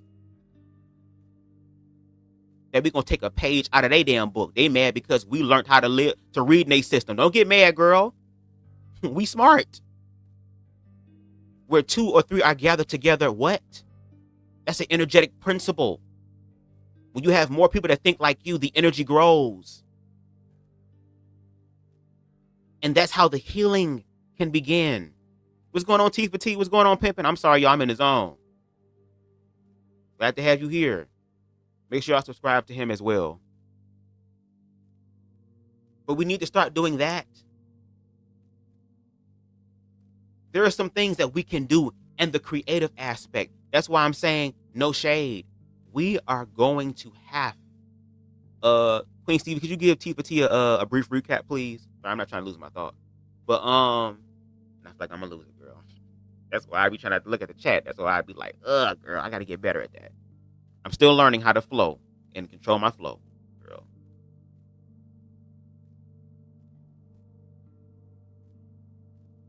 Girl, we just gotta do more. We just have to do more. I'll just say that, girl, because I lost my thought. We just have to do more. So, and look at Hope's face. She like, do more. Huh? Don't. Like she said, girl. Baby, we may be different colors, different creeds, different beliefs, girl, but energetically we are all the same, girl. You be watching them videos and them pets, and they be like mama pets. And the mama be checking the damn pets, they damn kids and shit, they damn little children, dogs, children, kittens, puppies. Fucking lions and shit, zebras and shit, hitting their kids. Sit down, elephants, move.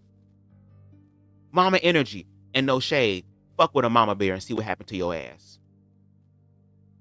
Fuck with a mama lioness and see what happened to your ass.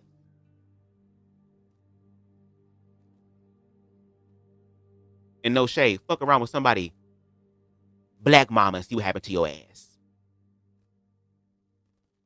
It's the reason why them niggas be singing songs. I will always love my mama. She's my favorite girl. Hell yeah, because she will motherfucking get in a car and run a nigga over for you. You my child. The fuck?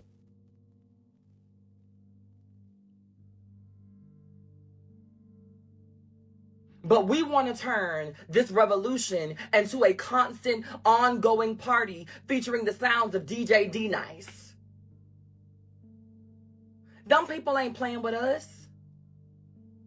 This is not to scare y'all. This is to get you activated, bitch. They not playing with us. They're not playing with us. They arrested that man as a message. For all of the rest of you motherfuckers, this is how easy it is. And y'all can think it's a game if you want to, but it's not. They arrested that man as a message. And they let him go as a warning. This is how easy it is for us to pick up motherfuckers who people give a shit about. Don't nobody care about you on your platform with your 2,000 followers, letting them know what's happening in your local organizing community. That was a message, and if some of y'all don't understand it, let me break it down to you. Don Lemon has a show that he has to do every day, independently or not. He gets on that motherfucking screen every day now, and he delivers the news. Don Lemon also goes out and he does prompt reporting on things that are happening on the ground. Don Lemon is renowned. He was here for Grammy weekend and everybody knew about it. That's a huge thing in media. They didn't just pick him up right after it happened, because they could have. Especially because y'all ain't got nothing to hold him on, so what was the point? They wanted to make a fucking statement. And the statement is, anytime, anywhere, any place, no matter who the fuck you are being employed by today, we can come and upend your reality if you don't shut the fuck up and say the things that we want you to say.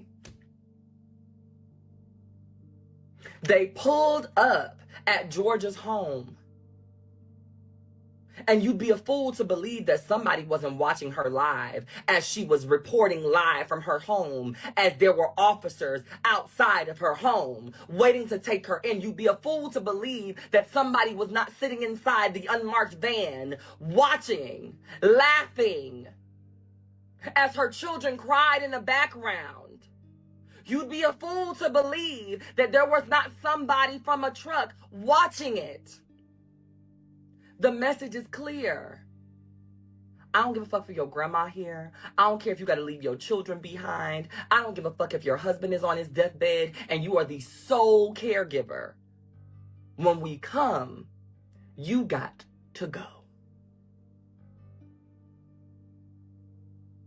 And so while I am not trying to instill fear in you all, I am trying to get y'all to understand that nobody's algorithm should look different right now.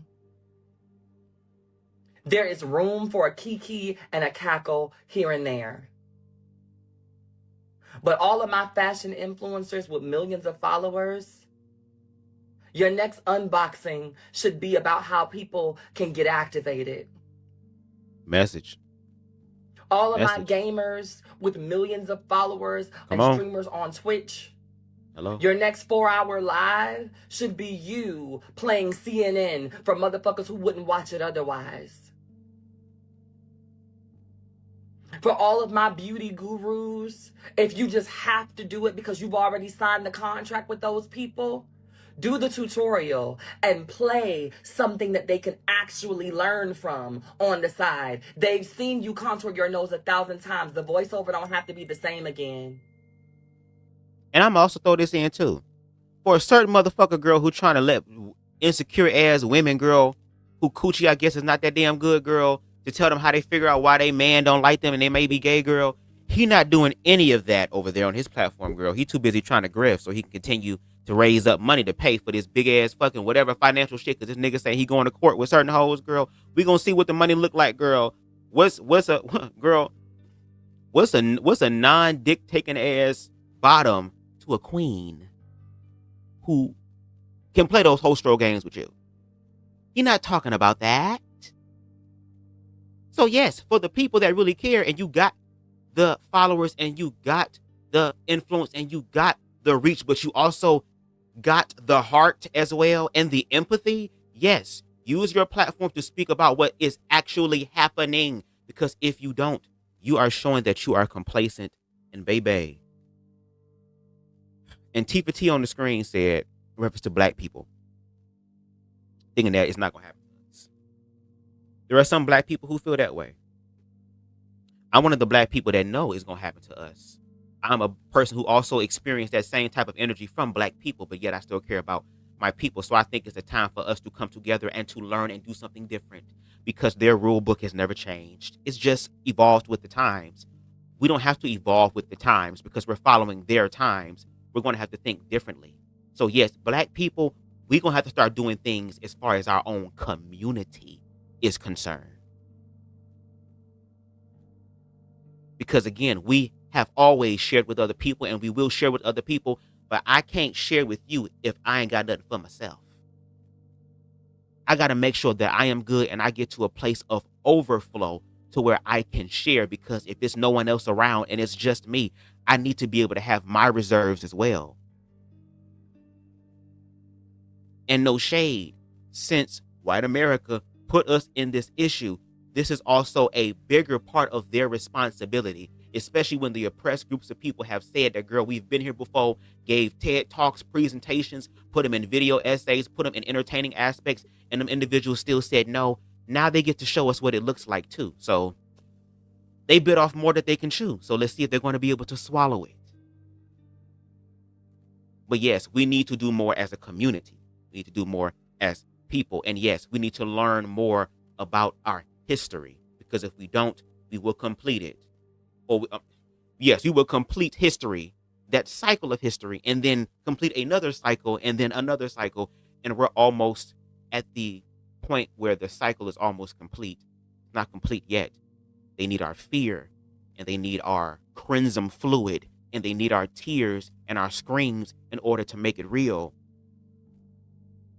But if it's going to be like that and we have no choice, we will not be the only ones screaming.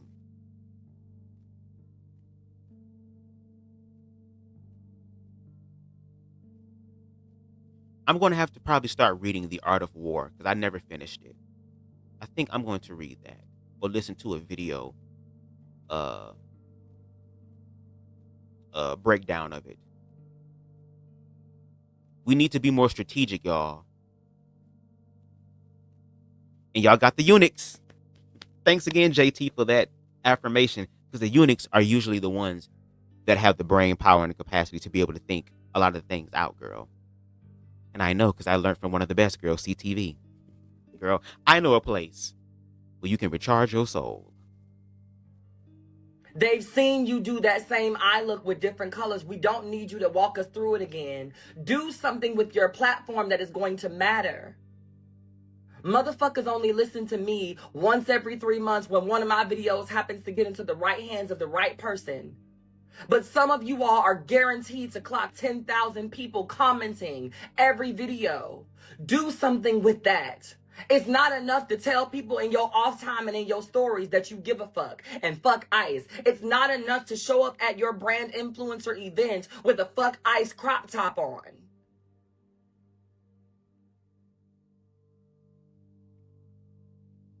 Y'all sit back and y'all want to talk about these white girls and these white people on TikTok getting all of this X, Y, and Z and this notoriety, but you have some of the same numbers as those people. And just because you're not on television doesn't mean that your shit hit any different. Make the video, sis. Make the video, brother. Make the video, sib.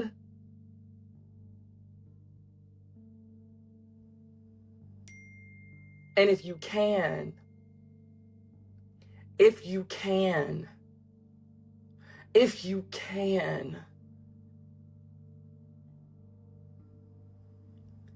share everything that has been vetted as many times as it will let you. Because it's going to come a day where we're going to wake up and our routine of popping on these phones and seeing what the vibe is and what's going down is going to gag us, because we gonna open these phones and these people gonna be like, what Instagram? Because that's what's coming next. We keep catching them in lies. Half of y'all only know that Christy Nome is getting red for filth on CNN because somebody is posting it on here. They know y'all not watching the news. They know y'all not listening to NPR. They know that the only way that some of y'all are getting this content is on Fridays when Lene keeps it black and when Lene keeps it brief. They know that the reason that some of y'all are getting this content is because Jolly Good Ginger is one of your faves.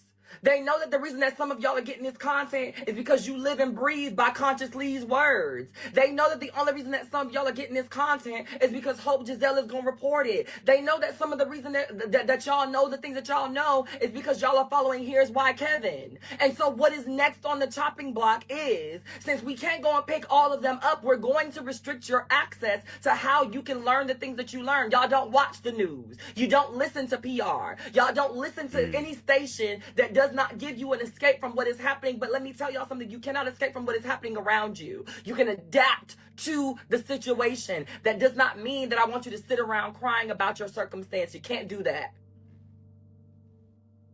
Yeah. But I want y'all to be aware, and I want you to make the people that you love aware. I understand that right now it feels good to watch some of our favorite comedians continue these skits, y'all. But if these skits don't have a purpose, if there's not something after that skit that tells people to go and vote, if there's not something after that skit that reminds people of the time that we are in, despite the fact that we need to laugh every now and then, it is bullshit. If you are a content creator right now and you have any level of following and you are not talking about this daily, if you are not implementing it into your content daily, if you are not working your fingers to the bone to at least put it in a caption, throw it in a carousel post, Right. you are a part of the reason why we are suffering. Giving people an outlet to forget things while it is actively happening to them does not do them any justice. Actively allowing people to use your content, your likeness, and your voice as a getaway from the very real dangers that we are in as American citizens right now is not going to help anybody.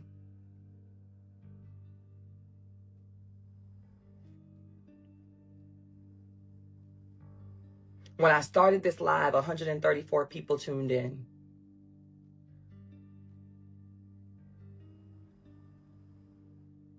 Quickly, that number dropped. No shade. Because y'all are so used to influencers coming and being distractions. Y'all are so... Ooh, baby. Baby, that's a word. That's a word. That's a word. That's a word, and I notice it too. When I start speaking about these things, the numbers drop. But if I was out here being salacious, if I was out here just being messy, if I was out here just giving you the tea, girl, or giving you something to distract you from the bullshit, y'all would be all up in here. If I got on this bitch with my shirt off and started motherfucking making my damn chest bounce around because I can do that shit too, girl, it'd be motherfucking, ooh, Bubs. Ooh, it'll be all Deshaun ass. Would be at my door right now. Girl knocking.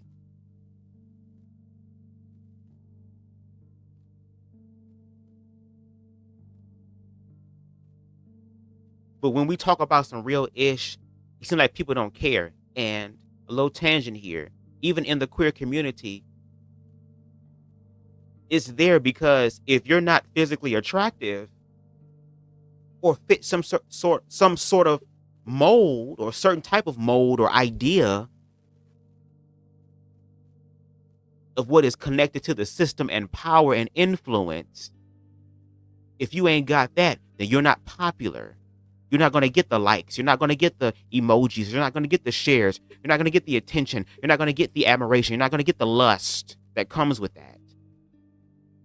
But then these same people, girl, can pull motherfuckers but cannot keep them at all. They don't stay or they don't want to stay because they have avoided issues, girl. They are broken. They are hurt. They believe that they're not worthy of love. And again, this system don't care about the love. They care about what can you do for me? Not what can we do for each other in a beautiful way. So again, to bring it back to this point, the bigger picture, because they're not coming with the distractions and the lights and all the other stuff and this idea of what it should sound like or should look like or should be, instead of paying attention to the message, they're able to say what they want to say, make you believe what they want you to believe, and you're not going to challenge it because They have the set. They have the money, the backing. They have the sponsorship. They have all this stuff. So they must be viable. Their information must be accurate.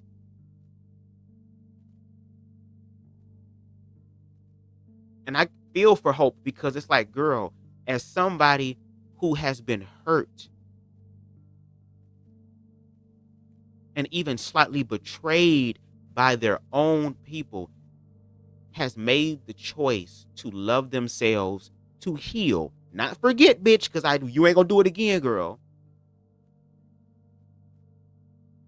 But to move forward in reconciliation with these people, your people,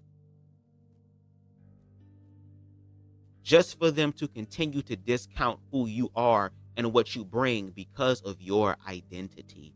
When there is so much information and so much lore and fucking legacy and trailblazing that Hope Giselle has made, is making, and will make.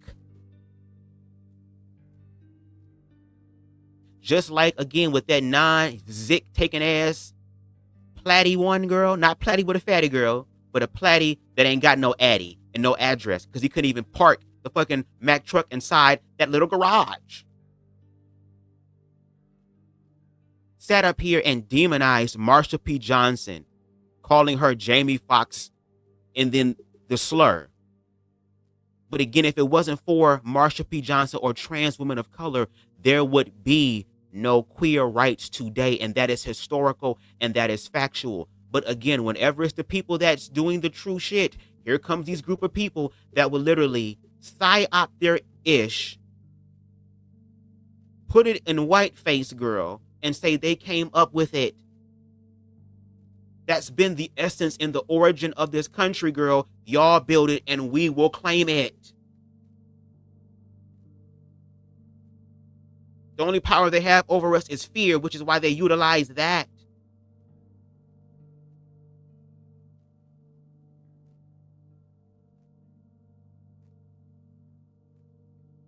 I hope that one day I get to have a conversation with Hope Giselle. I'm like, girl, I know you smoke. Girl, let's roll one. Well, you can roll one up, girl. Whatever. I got my shit here. Let's puff, pass, girl, virtually and talk. Because she has documented her experience. She has shown us her life journey. We have seen Hope be human.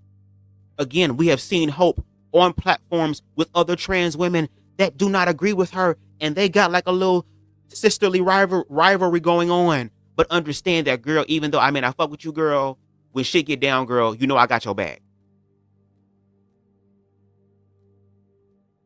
Which offers an opportunity for some reconciliation if both parties want it, or multiple parties want it.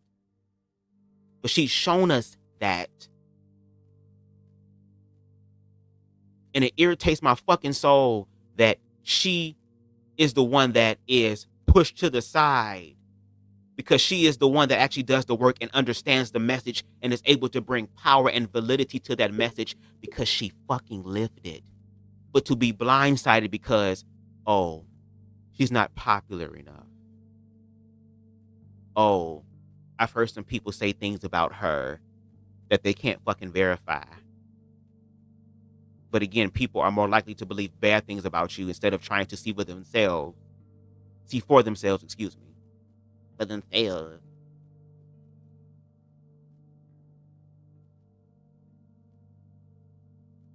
Or because she's a darker skinned woman, and we see how dark skinned people are still treated. Not just in America, but I've learned from somebody who is from Latin America, girl, from Guatemala, that colorism shit is around the world, girl. You got motherfuckers in Africa, girl, bleaching their skin to assimilate. We got the Black Anarchist in the building. Make sure y'all go ahead and buy his book, Blame It on the Dress. He also has another book, and I feel bad because I haven't been able to really get into that book because I've been so focused on trying to get this video essay-ish together. But make sure y'all support the Black Anarchist podcast. Dope ass commentator thinks differently. Even kind of shifted my thoughts on things, girl, to where I was like, wow, I never would have thought that I would have probably considered that, but you know, it makes sense. So make sure y'all check him out as well. But that would be dope if I did talk, like if Hope messaged me and we talked after this live. That would be dope. Just put it out there. If you're watching, Hope, girl, I'm willing to talk, girl. I'll work around your schedule, girl, because I need to learn from you. Okay? I need to learn from you. And I low-key want, like, as my shit continues to grow, I want to start doing film work. And I want all type of black femme fatales, girl. And you definitely gonna be one of them, girl. I'm have your ass toting around damn Desert Eagles and shit. You already got your hair twisted looking like a black Laura Croft, girl. We can make them really mad if you want to, girl, and show them what Laura Croft can't do. Okay? Let's continue. No use to people with power coming and just telling you to do something for yourself and telling you to take the rest that you need. And while you have to do that, in order to sustain the work that you also have to do. Agreed. A black anarchist agreed. It does you a disservice to do it. And CTV. Ooh, that would be dope. Ooh, that would be iconic. World and the sky is not falling Chicken Little. Because for once, it is, babe.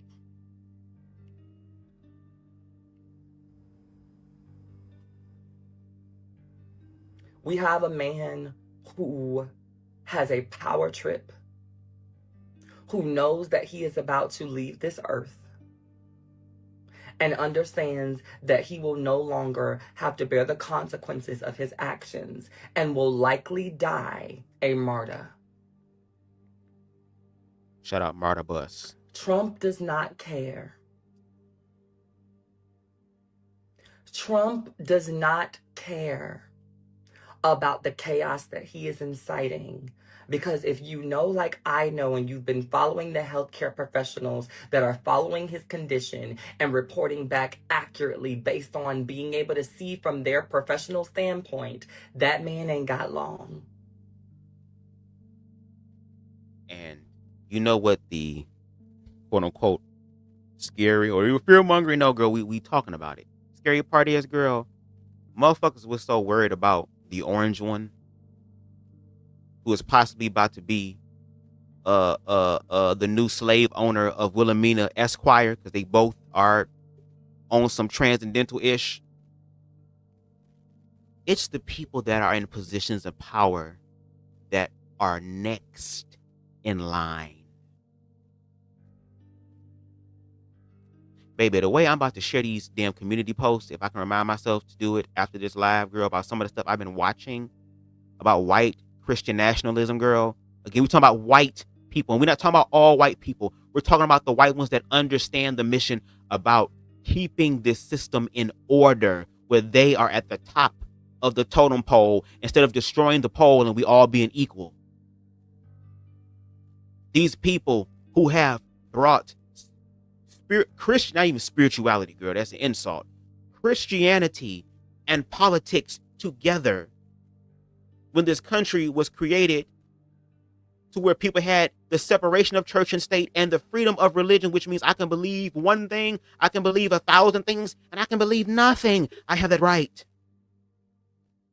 But now they're in positions of power, and when we see historically what happens is that when they're in positions of power and they're making that great change and making it great again, we know what that looks like.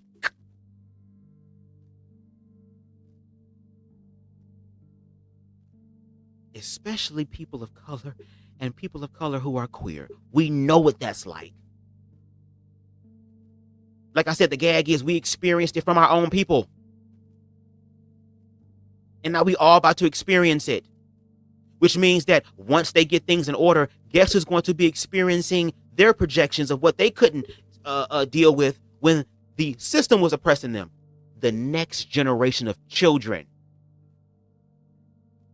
Of course, they want more kids here, even though they neglect the children that's already here, even though they abuse the children that's already here, even though they live vicariously through the children that is already here, is because, again, if y'all read chapter 9, I think it's chapter 9 of Blame It on the Dress Girl, it's such a radical idea, but it's like, girl, no shade. A part of me is going to subscribe to that, especially if this is where we're going.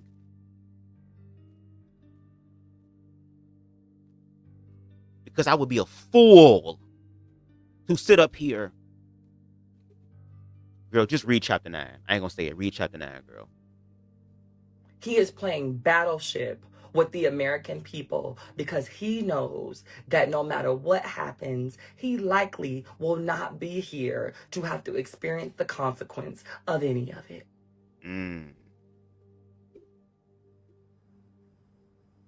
I found a place. I finally found a place. He has emboldened and helped to rebrand the KKK. And we said it was a game. He has emboldened and helped to try to re-educate our children. And we said it was okay.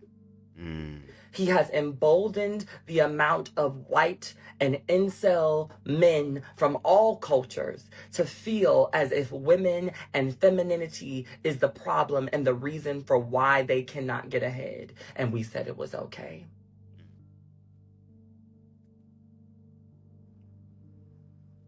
And now, this man is actively offing us left and right. This man is actively dismissing our humanity left and right. This man is actively arresting our press, suppressing our press, trying to control our narratives. And we on TikTok looking for another dance trend.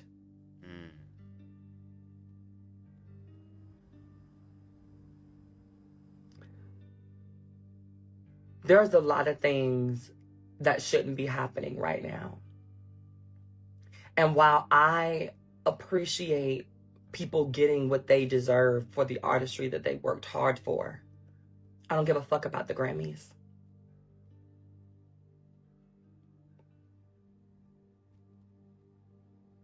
While I appreciate fashion and beauty as much as the next person, I don't care about the Met Gala this year. While I appreciate all of the work that goes into all of the media shit, I don't care.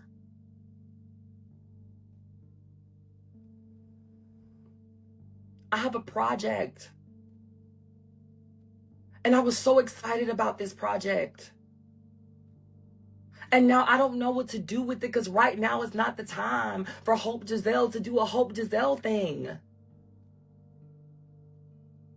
I may not have set the world on fire, but what the fuck do I look like asking y'all to come and support a thing while the world is on fire? Ooh, wow.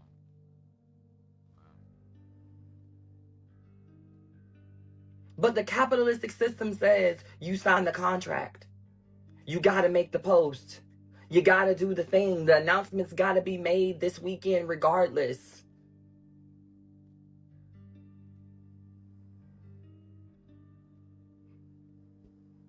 First they came for Congo and Sudan. And we said nothing because it wasn't America. Then they came for the people of South Africa again.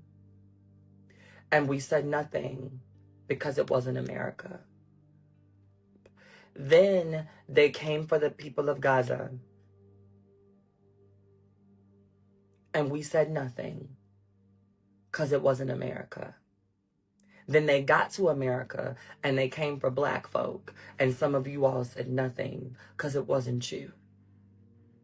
Then as black folk, they started to focus on trans people. And y'all said nothing because they stopped killing black men. Then they started actually doing more than taking immigrants back to their country. And y'all said nothing because they weren't African. Do y'all see this cycle? The more that we ignore things because we are not the people affected, the easier it becomes for them to take down larger groups of us when they are ready to do the part that they were thinking about doing with us at the beginning. None of this is by chance. They watch how we move when it's happening to somebody else so that they can justify the behavior when it happens to us. They don't care about white people speaking up about black people now because they watched how a lot of those white people moved when it was black people in the first place. They know that it's performative. They know y'all don't really give a fuck. They know that y'all are just looking for a way to fill your community budget.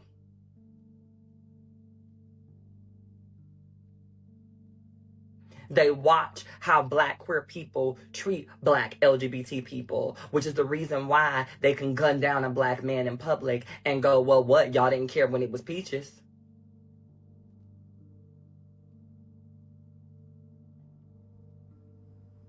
They watch how we treat each other in every situation, and they use those things to justify dehumanization of us later. Clock it. I can talk about this shit till I'm blue in the face. But I have a string of very politically correct content coming your way. I have a string of very informational content, very aesthetic content. But I wanted y'all to know how I feel for real. Come on. Thank you. Thank you. Thank you. I wanted y'all to know how I think we should be moving from here on out. Because y'all can think that it's fun and games. Y'all can think that we shouldn't be out here moving like small little militias in our communities. Y'all can think that, you know, y'all can think whatever you want to think. But every day they are letting us know in droves that we will pick you up and then we will harm your children. We will separate you all.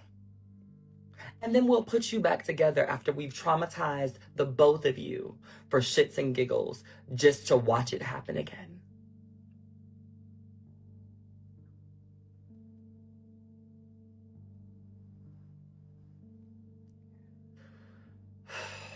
Stop being biased about who you think can lead this movement and follow whoever the fuck is the most qualified.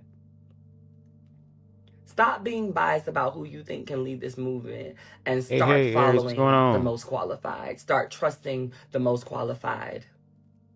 What's going on, Ken Tooks? What's going on? In the moment, in the space, in the community, at the time, follow the people that are the most qualified. Because no tea, no shade.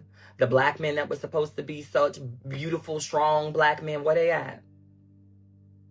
Dr. Umar couldn't even build a school, and y'all want men like Dr. Umar to be the leaders of this movement. Make it make sense. Corey Holcomb ain't said nothing serious about nothing, but he was just out here slapping a woman for a yo mama joke during a crack session. And those are the type of black men that y'all be out here toting over.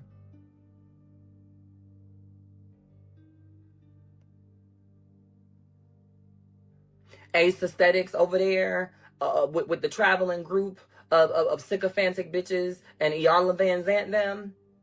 They have audiences that sell out arenas and pack houses. And instead of them using those audiences to truly get y'all to think about something real, they got y'all bringing y'all relationship information to a public forum so that they can make videos about it and continue to be rich on tour off of y'all issues. But those are the black men that y'all want to lead this community. The ones who have yet to do anything to create food banks. The ones who have actually done nothing to create. Well, they usually rob and eat the food from the food banks. But continue. Actual real reform and change. No shade.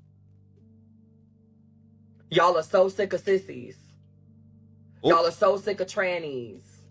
Women are so emotional. But the people that are keeping us afloat in the middle of this weird period while we wait on the rest of you motherfuckers to get it together are the trannies and the women's and the sissies and the punks that y'all can't stand so much. But all of these real men that y'all love, that y'all dote over, are still out here making y'all baby mamas in the midst of a fucking psychopath and his reign to make white supremacy, you know, be the moniker of America all of a sudden. And the reason why they do that And the reason why they mad at everybody that's queer and stuff because they want to move us out the way because they want to slob on the knob like corn on the cob of white conservatism, girl.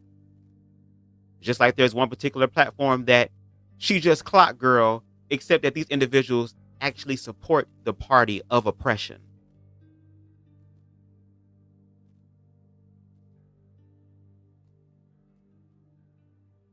Well, the Democrats be using y'all too. And I believe that is true because I believe that Republican and Democrat is two wings on the same bird. So you got a point there technically. But it says we're going to talk about technicalities. And remember that word technicality because it's going to come up in a particular video that drops tonight, girl. Technically speaking. And girl, I lost my thought. It's going to come back to me. What was I saying, girl? Technically speaking. Oh, yes, but technically, your party is in position of power now. And we're looking at what they're doing. So we can't use any sort of, well, what he's going to do, what he might do. And girl, ain't no assumptions now, girl. We ain't no hypotheticals like it was during election time. What could be, what could be. We're talking about what is. And certain platforms are very, very fucking quiet, girl. Very cool. Very, very, very, very, very quiet. They're very, very quiet. And meanwhile, these are the same niggas that they want the gays and the women to fall down and submit to. Well, in the words of Donnie McClurkin, we fall down, but we get up. And the sad part is that some of them niggas can't even get up. I've fallen, I can't get up. Oh my God. Help. Where are the men? They got ice cream, yes. Oh, yes. Come on, bacon. Get a little browner. Buttermilk biscuits. Where are all the black men that talk about how the queer community is the downfall of the black community? Where y'all at? I'm glad, Ken. That's what I try to do. Where are all of my alpha men? Advocacy.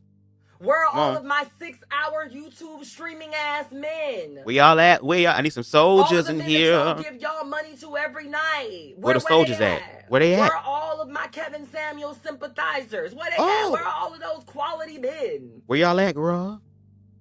Where y'all at? Where are all of the real niggas? Farting in they damn gaming chairs. And Bloods and the Crips and them. And no shade, girl. No, finish. The ones that don't take no shit from nobody. Where they at? Where the killers and the shooters and the bangers? Where they at? Where? There's no shade. This will be the ample time for you to actually get affirmation and praise from your community by doing something right. But see, they've been conditioned because they've also been hurt by their family members, by their friends, by their community. They've ended up subscribing to an idea of a quote unquote, since y'all want to love lifestyles, the word lifestyle, girl, which is really a lifestyle because you choose it, you can get out of it, girl. This they say you was born with, girl, or born in your spirit. But it is a lifestyle of actual death, darkness, and destruction. The trill music. We understand that before rap became what it is today, before hip-hop became what it is today, it was about what we're talking about now.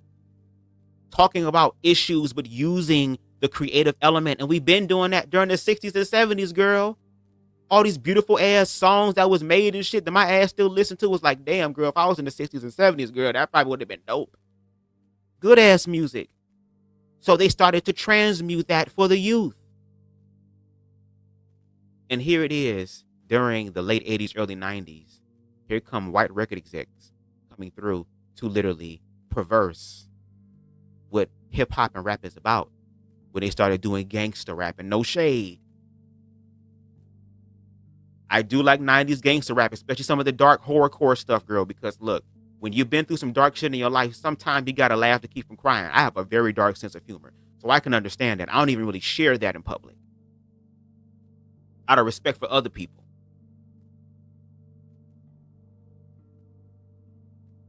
But that's when people started to become unalived within the community. And no shade, the reason why we got there is because when the crack epidemic happened, And no shade, the AIDS epidemic happened. Where those things also affected black and brown populations as well. A lot of these young boys didn't grow up with fathers in their lives who was listening to the 60s and 70s shit and was standing up and had afros and show you right. Show enough. Jive turkey. Over here, blackly scream blackly. Tell me that you love me. Tell me that you care. But now he's in prison, going to jail for a longer time because of baking soda, nigga. Because he was selling crack cocaine instead of dealing with cocaine, which was what white people were doing.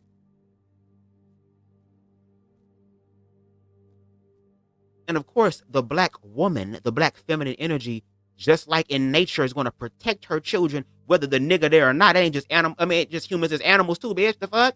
It ain't always Papa Bear, Mama Bear. Sometimes they by themselves.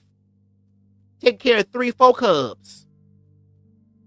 And even they get handouts from people in nature who understand nature and give back to them, girl. At this point, I think we should have reincarnated into a damn puppy. Because, baby, you gonna have, it be a puppy, it be a dog that got 1 eye, 2 legs, girl. The tail has been cut the hell off, bitch. The ear is gone. The left ear is rusted on the side. They've been loved and smothered and shit for 6 months. Now they everything to grow back.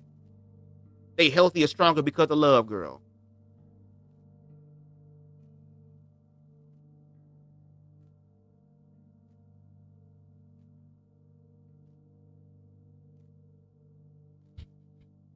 But again, no shade. Where the niggas at?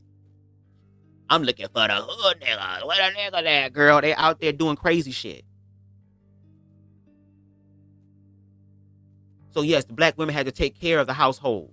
Like Craig said, if it wasn't for black women and the spectrum thereof and the queer community, the black community would have fell apart. And this is the time for them to get the hell up and do something, girl. But they're not. And to her point, if Mook Mook popped Ray Ray and Mook Mook is on Instagram Live, on Twitch, on Facebook Live, on YouTube, talking about some, yeah, gang, man, putting up gang signs, girl, blowing, we smoking on dead so-and-so, we smoking on dead, we're putting it in the mouth, girl. Hold on. They don't know. Baby mama ain't shit. She won't let me see my son. But if you fuck with her, I'ma thumb and pussy in on one-on-one. All that. Down with a quick ban. Doing time they by Dixon. Quick bitch. All that. A bippity boppity boo. All of that.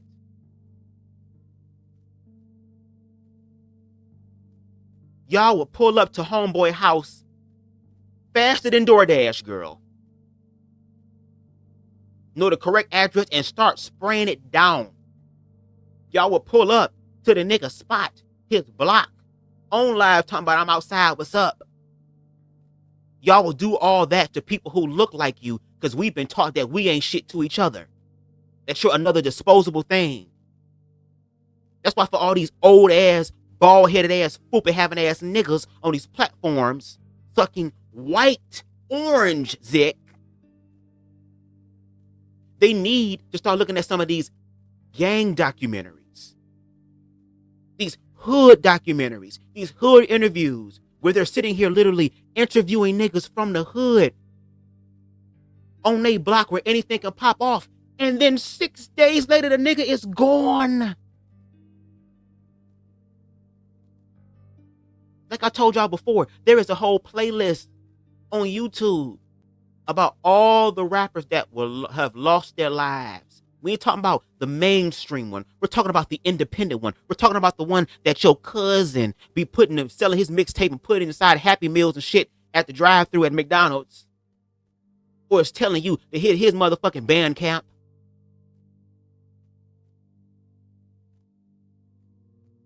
Or the local hood nigga at the party trying to get his song out.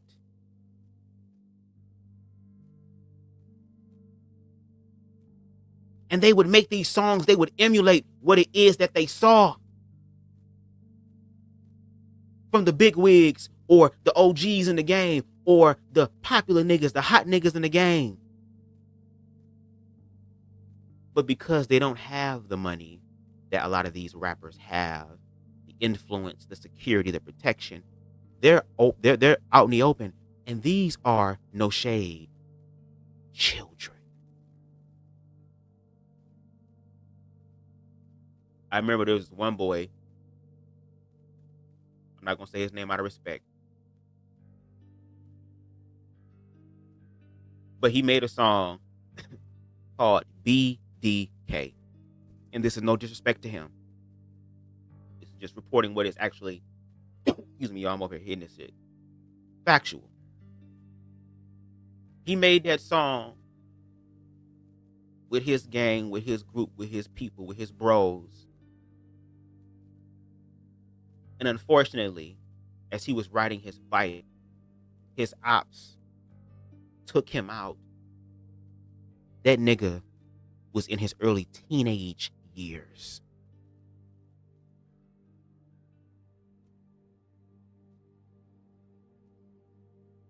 Excuse me. So, like, that's why I said, my only rebuttal to Hope in this whole thing, because everything else she said, it was spot on. My only critique is that we need to focus on what's happening in the community and heal. We have to, because the children are hurting, and they're hurting each other. It's like a killmonger ass spirited children girl that's willing to burn the fucking village down to feel the warmth, or work with the enemy to be able to get back at what their community should have given them. And no shade, black people, we ain't exempt white people. Y'all definitely need to fix y'all shit, because y'all the ones that's having the school outings. Y'all the ones that's having little Timmy come in with the backpack and girl be deck the hell out, girl, because he's spending all his time playing Call of Duty. But to the black community, we need to do more. So what she is saying is that since y'all playing this game, or since this is just how life gonna be, and we subscribe to this, again, adapt. Ooh, girl. Because I feel like hoes, if I say this, hoes gonna sit up here and say that I'm trying to say something. But hypothetically speaking, girl, there's a particular person in the past, girl, who was giving out signing memorabilia and autographing particular items, girl, for a bunch of conservative people because they followed and unalived a black child that is now reportedly without shelter.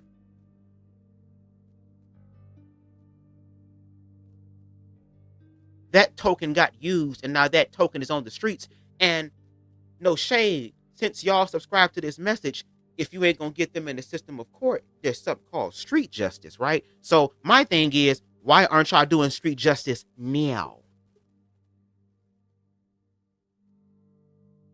Y'all have the arsenal.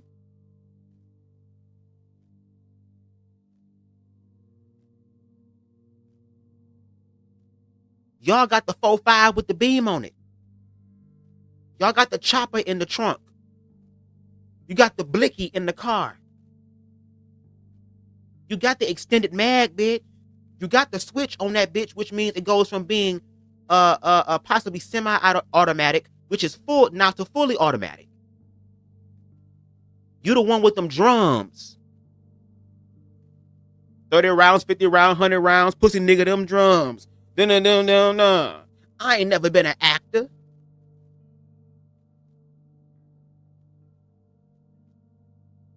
Now is the time to work on that, because again, they coming for your grandma, the one you love, the women that you love, the women that you appreciate, the men that you appreciate, the bros that you appreciate. They're coming for all of them.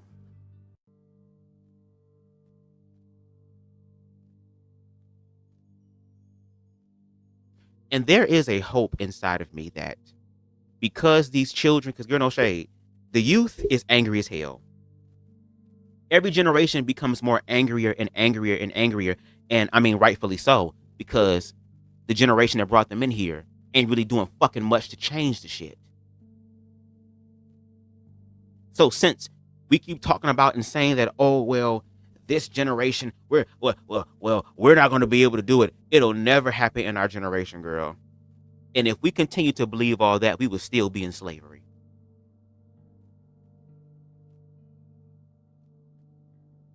If we truly believe that there would have been no civil rights movement when your children were being unalived, because y'all know that's what started the civil rights movement, right? The unaliving of Emmett Till, and the fact that the mother who had to go in and see her child completely disfigured. A young ass boy that was bright,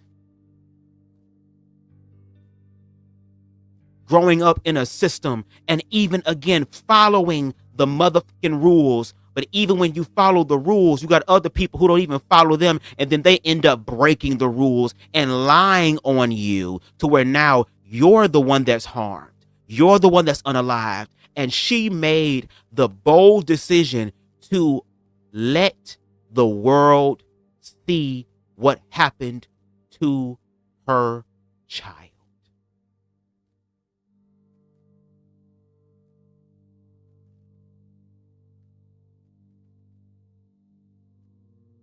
Do any of y'all have the strength to do that?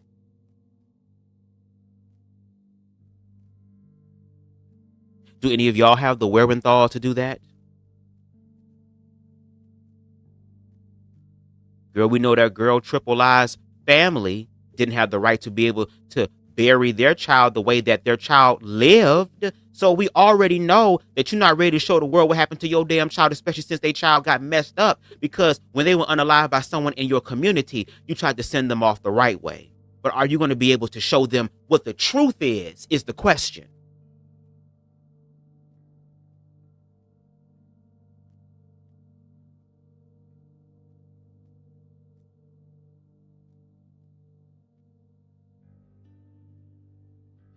I don't know what more y'all need to see. Maybe you need to have a personal anecdotal experience of it. But when you're put in that situation, that's when life gets really real, because you don't know how the shit gonna play out. That's the scary part.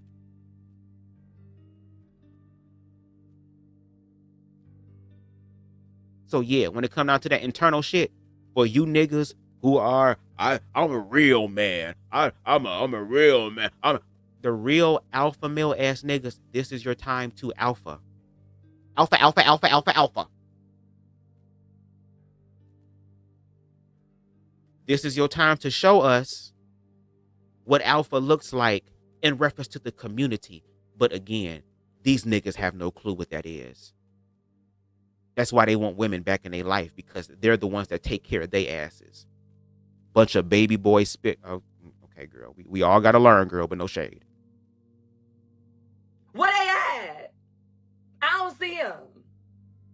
Because I done seen and heard about people getting popped for stepping on somebody's shoe at the kickback. But I've yet to see a Ray Ray pop up outside the Capitol in an attempt to make somebody's, in an attempt to make something shake over there. I've yet to see a Ray Ray over there. I've yet to see a Jesus Crazy Legs pop up where we need them at. But when it comes time to unalive and to harm your own community members, and to have the women in your community fearing for you, and to have the children in your community fearing for you, and to recruit people, y'all are doing that for the demise of your own community. Those same blocks that you would off a person over are the same blocks that you refuse to protect in this particular moment loudly and boldly. We know y'all exist already, so don't tell me that it's not about y'all not wanting gang affiliations. The same way that ICE has pulled up and they got their mask on. Put your mask on if y'all are worried about what's going to happen after the fact. But get out there and get active. Y'all got y'all mask on anyway. Y'all know how to gang shit. Y'all the ones that be rolling the window down to tenant. Y'all know about secrecy. Y'all have just... But you know why? I just had an epiphany. You know why a lot of them ain't going to do that?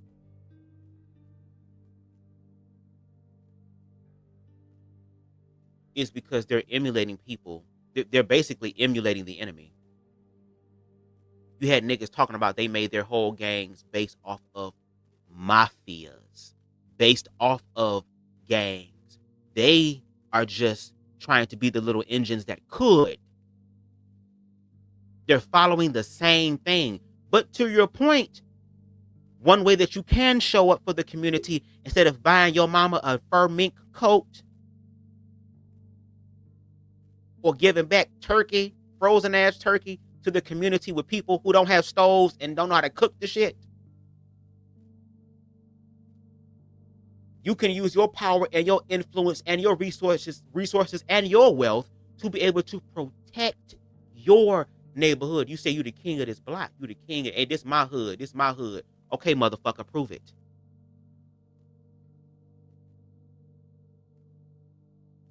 And this is the time to really prove it because they're going to be pulling up.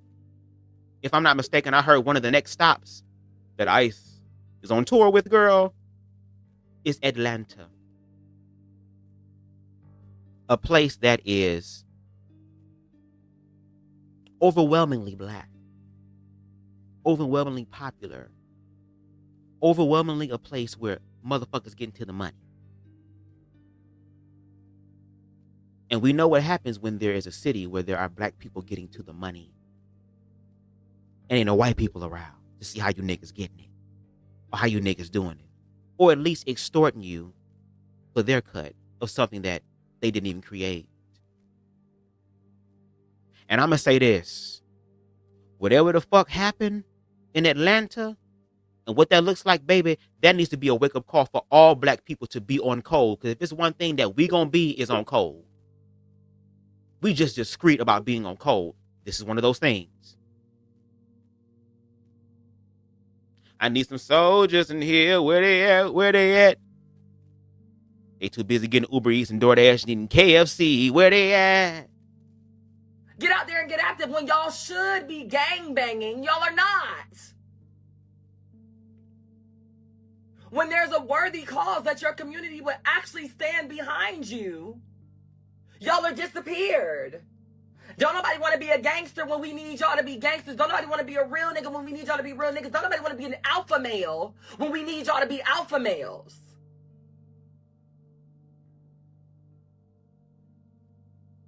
It's so funny to me that I saw a video of this man who is the, what do you call it? I guess he's the executive director over the Black Panther Museum. And he thought he ate real bad.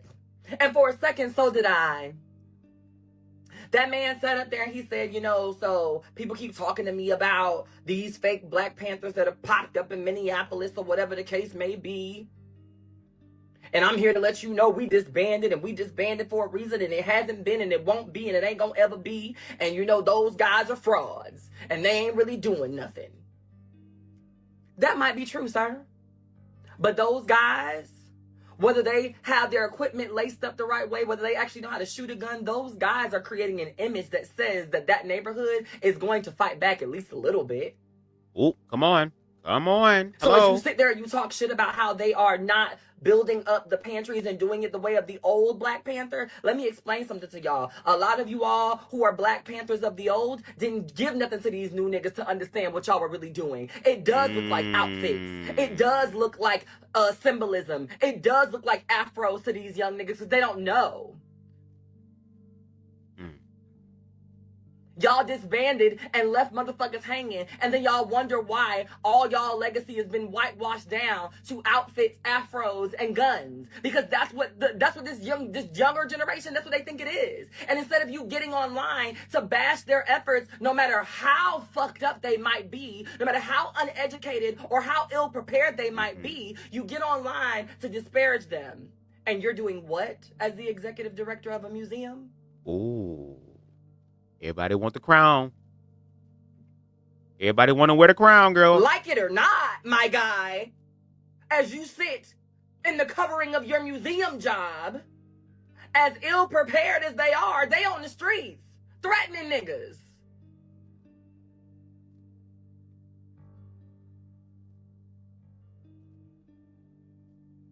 So if you want them to do better by the name, you go out there and teach them how to do better by the name.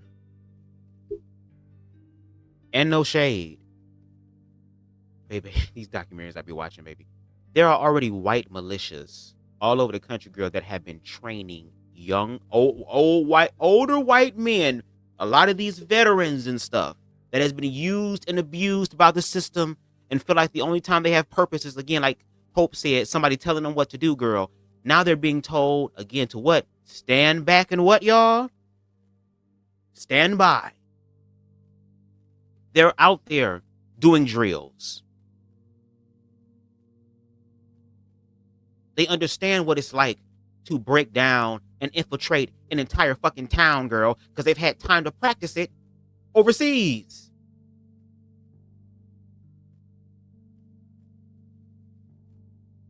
They know how to control the flow of things. They know how to control the narrative of the situation, the energy of the situation. And they've come back to do it here. Y'all need to watch another documentary called Fahrenheit 11/9. It's on YouTube.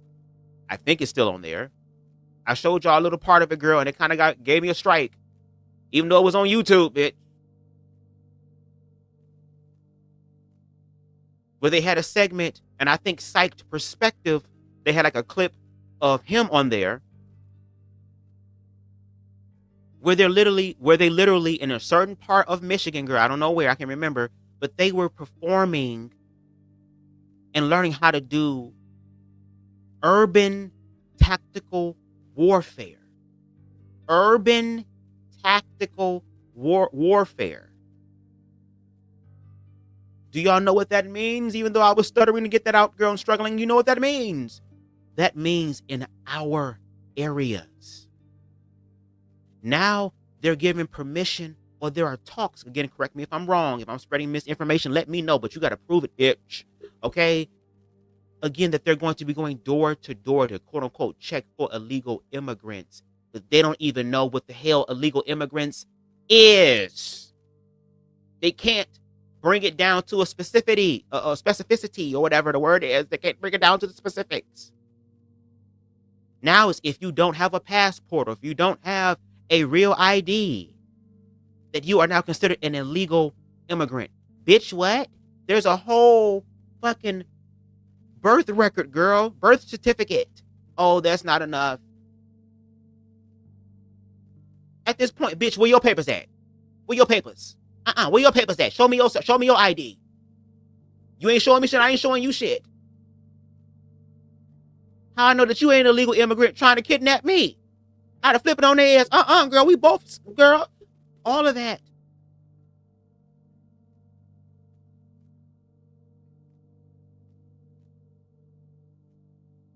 And again, it's not fear mongering. Oh my God, I don't know what I'm gonna do. Oh my God, stressing out, thinking about taking yourself out, girl, taking the family out, girl. That's what fear mongering is. We're not talking about fear mongering. We're talking about facing the fear and saying, okay, as scared as I am right now, as triggered as I am right now, as traumatized as I may be right now, I am also aware of the thought that I am experiencing these things. That's the level of awareness we need to get to. Not letting our thoughts control them, but to be aware of the thoughts. Even as they're happening to us or going to happen to us. Because what fear is false evidence appearing real, but it's still information. It's still mis and disinformation, but information nonetheless. Then you can tell whether it's real or not.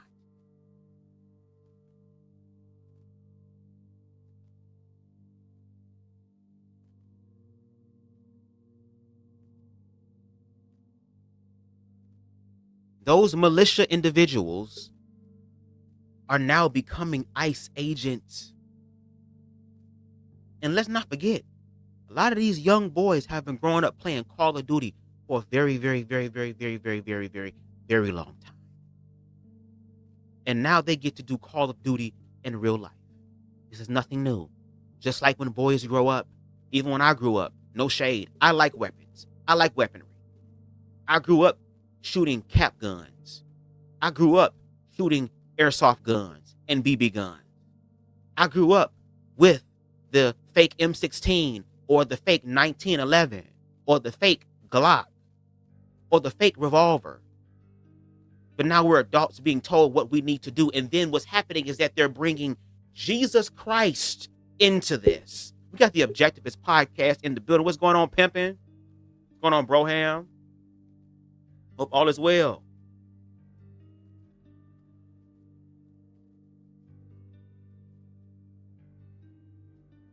Baby, when I drop this Amir Odom video essay, it's not just gonna be about Amir Odom.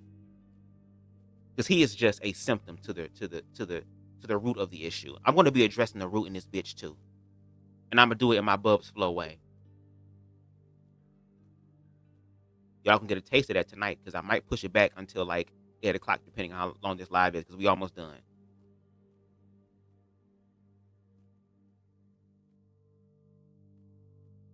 Baby, this shit is deep.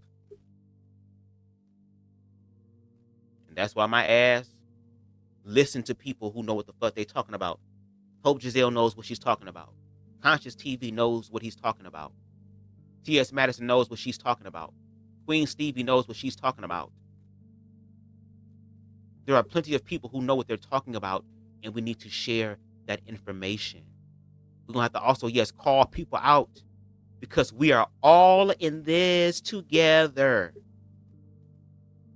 And there will come a time where that will be the realization, but we can't do it just temporarily. There has to be a change because if we don't heal this shit while this shit is sore, while this shit is open, while the wound is fresh, girl, if we don't heal it, that same wound is going to open for your children and then their children and then their children's children. And is that what you really fucking want? Since y'all say y'all love protecting the children. What's going on? What's going on? When Hope speaks, she is mother. She talks, you listen. No shade. No shade. I love me some Hope Giselle. Make sure y'all hit that like button. No shade. And if y'all know Hope Giselle, tag her in this. Let her know that there are gay men, there are people that are out here that are willing to learn, that are willing to share important content. So make sure y'all tag her for me if y'all can. Let her know if she's not here already. And Boss Man said he came for the tea. We got so much tea. We got bubble tea. We got black tea. We got ginseng tea. We got motherfucking lemon ginseng tea. We got turmeric. Which tea do you want? But let's continue. But that would be too much like right, because a lot of you men don't care about liberation. You care about the assumption of power. You care about who people believe has the voice. You care about who people want to follow. Y'all don't care about the actual work getting done, which is why a lot of you all can't get behind Jasmine Crockett, which is why a lot of you bum ass, whack ass, stupid ass, lazy ass niggas voted against Kamala Harris. Because so many of y'all don't like the idea of a black woman in power with anything, because you don't like the idea of having to go back to your mama house. Those fighting words. Those are fighting there's words. Trauma there. We all got it. Fuck it. The black mamas of the 90s and the way that they treated all of us. Fuck it. Well, my mama coming out of me. the crack era and the way that they treated all of us. We've all got a little something. We all got a little daddy drama over here on the black and brown side of history. We all do. I had. Me and my father good now. Amen. But a lot of you black men can't take the idea of a black woman in power because it reminds you of being back at your mama house, where you had to listen to a black woman not only complain about the way that the world was treating her, but about the way that she could not do anything about it. And so sometimes she would come home and weaponize that against you. Oh. A fries and a damn nugget. Fries and a damn nugget. And as a black man, you told yourself you would never. And so, of course, it feels icky seeing black women rise to a place of power in a space where you got to listen to them again because you feel like you back in your mama house. But let me tell you something. Jasmine Crockett ain't your mama. Ooh, clock it. Clock it. Kamala Harris ain't your mama. Clock it. Clock it.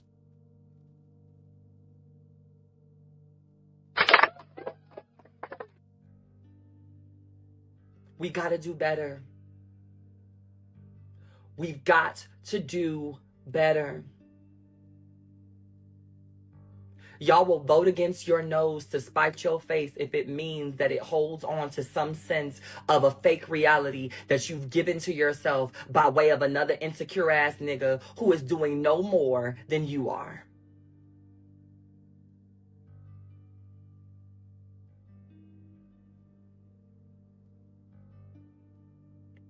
As women, yeah, you sis, I'm about to sting you a little bit too. I told y'all internal conversations, and I'm glad because there are some people here, and here we go with the trans stuff. Here we go with it, but we have to go here. We have to go here because I've been having conversations about trans stuff lately, and I've learned things, even from people who ain't trans, girl, who put me up on some trans stuff that I wouldn't verify and say, oh, okay, because again, we're learning. But I want y'all to hear this, and again, the D.O. Whisper, Wilhelmina Jr., okay? Looking like something that slid out of Wilhelmina Esquire's eye. And baby, imagine if Wilhelmina Esquire and Jr. worked together. That would be a hell of a diabolical, I would say dynamic, girl. Diabolical duo, girl. The undead ones, girl. The undead Cheshire Cat. Okay? And the undead melanated version of Cynthia, girl, from Rugrats, just with plaques in her hair.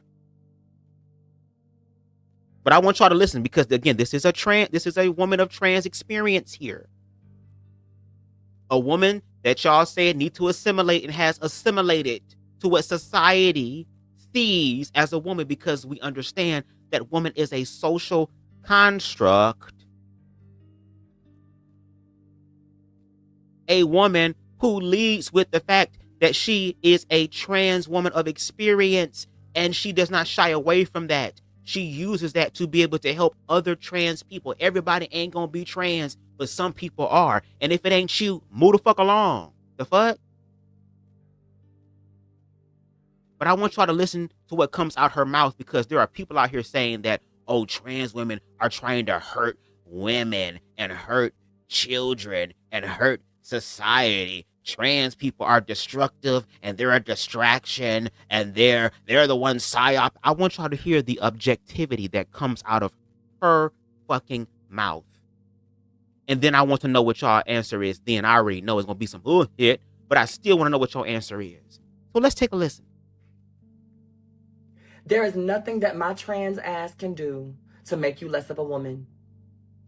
Listen, there is nothing that her trans ass can do to make a bio woman feel less of a woman, objectively speaking. Let's listen further to the list or the examples that she gives. There's no declaration I can make. There's not a lawmaker in the world. There's not a judiciary in the world. There's not a feat in the world that I can accomplish before you. There's no surgery that I can get that is going to take away your womanhood. So now that we've heard this, and again, this is a trans woman that she's humble to herself, but has what is known objectively outside of herself as humility. Class, can we say humility? Because what humility means is that I'm going to respect y'all experiences and how y'all live life, but I'm here too. I'm here too. Okay? And as long as I'm not objectively, I'm talking about so objective that, again, if we were in the court of law and we dealt with the most non-biased jury, girl, that they would be able to make the right decision based off of the evidence and testimonials in the legal proceeding, girl, the fucking court session, girl. No outside shit was in here.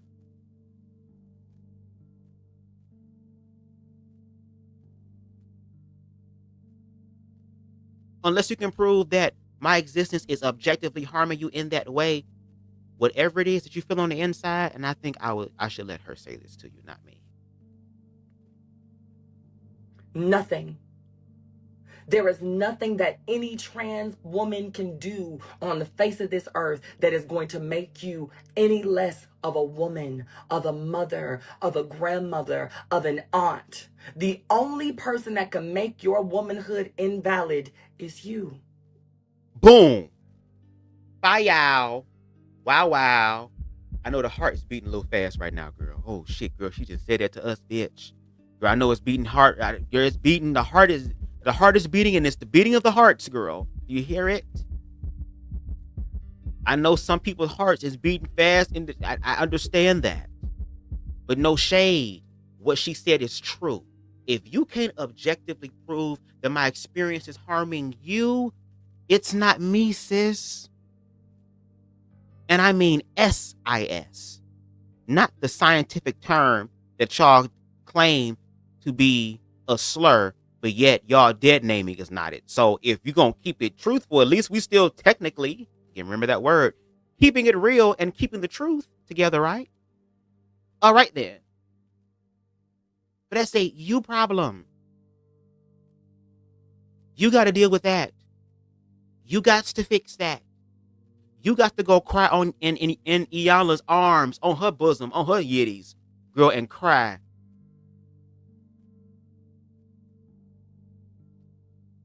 And get through that and not project that onto me. Queen Stevie, you know I'm not finna say that shit 3 times. And as I continue to grow financially, girl, I'm gonna get speech classes, girl. Yeah, I'm gonna try my best. Baby, with this video essay, baby, I was taking my time trying to pronounce every damn word correctly, bitch. I'm like, girl. But I think it's because my mind works so fast that my mouth tries to keep up, girl. And I think the universe put that as a defense mechanism, girl, because if I was able to say what I really wanted to say, girl, without interruption, oh yeah, it'd really be a problem. So sometimes the universe be like, girl, slow that down, slow it down, slow it down. It's a blessing in disguise.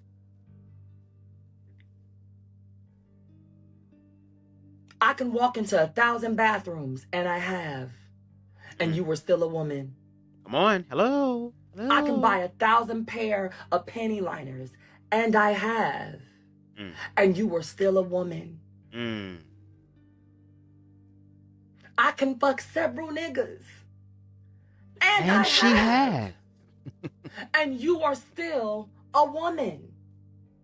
There is nothing about the existence of trans women that should scare you more than the existence of white, wealthy men and white men who have insecurities and men in general who identify as such. Because when we look at the data, my love, my sister,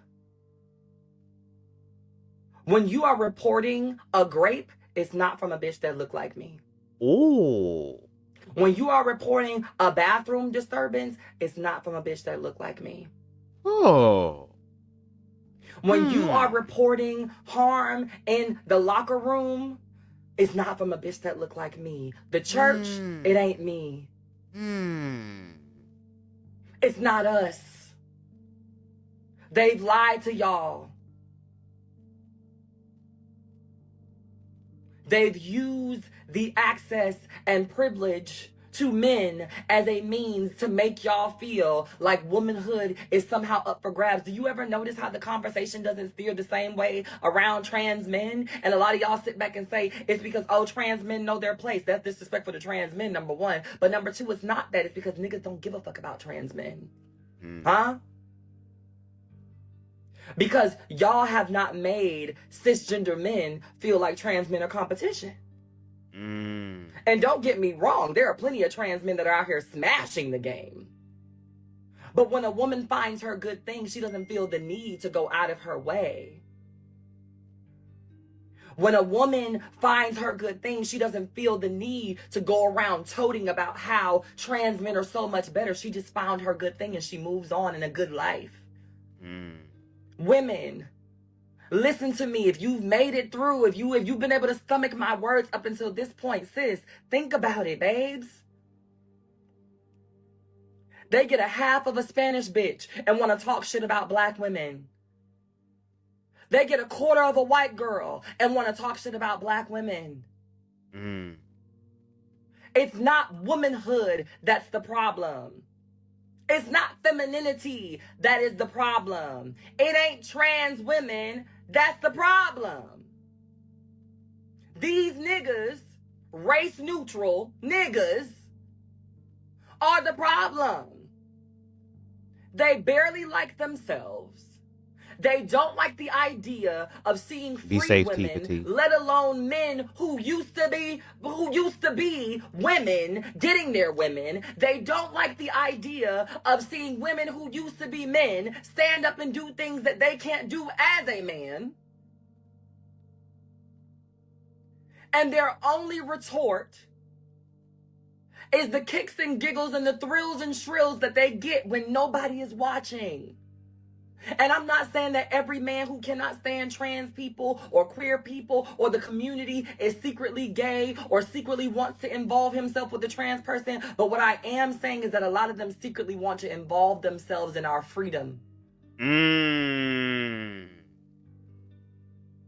No shade. No shade. No shade. No shade. No shade. And again, when we look at some of these infamous, I do say infamous, streamers, girl, Kai, Niet, and all the other black male streamers, what are they doing? They're voguing horribly. They're doing Here Comes the Hurricane, bitch. They get to, in the words of Paul Mooney, everybody want to be a ninja, but don't want to be a ninja. Or, as the Black Anarchist said, performative masculine. Buy the book. Blame it on the dress. Buy it. Please. Also purchase this other book. But make sure you buy this one. Because that book, breaks a lot of this down. And don't worry, the rest of Blame It on the Dress of Bub's Manifestation Interpretation Flow is coming this year. I'm glad I kind of waited because now I have more information to introduce. It just makes it better. No shade. But again, that's why we have to look at ourselves, y'all. They're taking all of our energy. They're taking all of our energy. And we're allowing them to. Just so we can be in proxy to being affirmed by the system. And what the system says is right and just and what you should be. Then these be the same people, girl, especially with the performative masculinity, that in the queer community, girl, whether it's DL or whether it's just a masculine nigga, girl, you finally get them. And then when it's time to get down to the get down, girl, when you are holding me, I close my eyes. Do anything you want to do to me, baby. I'm at your mercy, girl. When it's time to get down with the get down, girl. Now they mad and feel betrayed and stuff because they throwing their legs up in the air talking about hit me, sis. And now you're upset.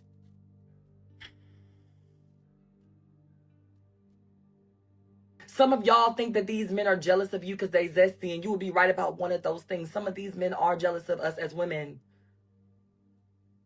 But not for the reason that you think so, sis. We've convinced men, specifically black men, that they can't do shit but grow up and be black. They can't smile. They can't dance too hard. They can't laugh the wrong way. They can't hold their hands like this. They can't hold their head like that. They can't eat fruit like this. They can't enjoy a lollipop. They can't eat a banana. They better not smear nothing. Oh my God, I want your nails to be clean, but you can't go get them done professionally. Oh my God, I can't stand your feet scratching against me, but you can't go get them done professionally. If you got braids, but you're not Spanish, or if you're not mixed, or if your hair ain't all the way down your back, then it's gay. It's feminine for men to have hair. Because, unless you're Hispanic or unless you're mixed or unless you're giving exotic, you can't do that. If you don't have a six-pack, you ain't shit. If your voice ain't deep, you ain't shit. If you wear this color, then you ain't shit. If you get these nails done like this, then you ain't shit. Because a lot of us have issues with the idea of understanding that the way that a man shows up in his body comfortably has nothing to do with his ability to protect us. But we've done that. And by we, I do mean all of us, ladies, trans bitches included, because some of y'all are y'all are the worst bitches when it comes down to the way that men can and can't show up. No shade. In the queer community, hell yeah. And a lot of y'all are about to be mad because the only reason that you're trying to police the way that men show up is because you're afraid that if he doesn't, people are going to see the man in you. And that's something that you have to contest with, sis, not him. If you like the man, like the man. If you like the man, like the man. Fuck what your femme queen friends say, because they don't have one. Fuck what the girl around the way that you go and grab drinks with says about your man, because they don't have one. All of you cisgender women allowing your girlfriends to pick your nigga, and the man of your life was the bisexual dude that you passed up on 3 months ago. But it was because you allowed your mama and your auntie them to make you feel some type of way. Your womanhood is secured because you are a woman who agrees with that. End of story. How he shows up does not change you being a woman, and his aesthetic does not indicate his ability to protect you or not protect you. A lot of these muscle bound, big swole, 6'8" ass niggas are soft as fucking pie.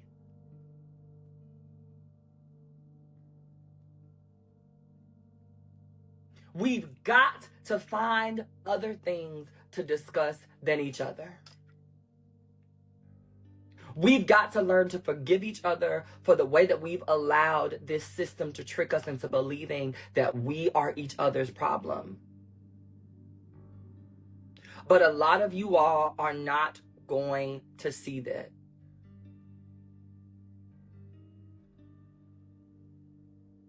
A lot of you all are not going to hear it because the messenger ain't right. A lot of you all are going to misinterpret it as, yet again, Hope getting on here and just being mad and yelling and screaming. A lot of you all are going to miss the fact that this is about us getting our shit together long enough to make sure that they know that this is not going to go how it went the last time. But the only way that that can be true, y'all, is if we decide that the most qualified people get to lead, regardless of gender expression, regardless of sexuality, regardless of gender assigned at birth.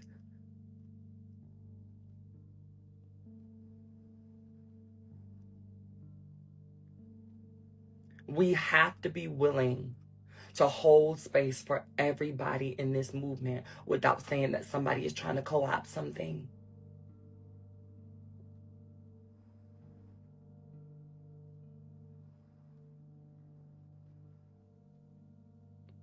Just because a Black trans person wants space for Black trans issues to be discussed doesn't mean that they're trying to co-opt it. It's because they're Black and trans simultaneously at the same time. Thank you.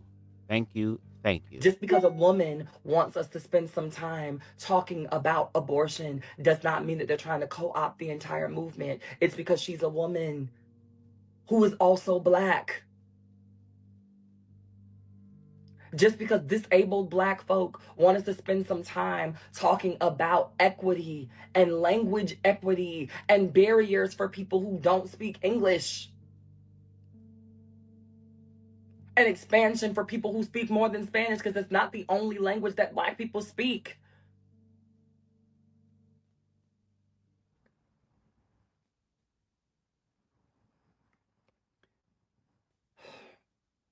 I'm tired. And I've been talking for an hour.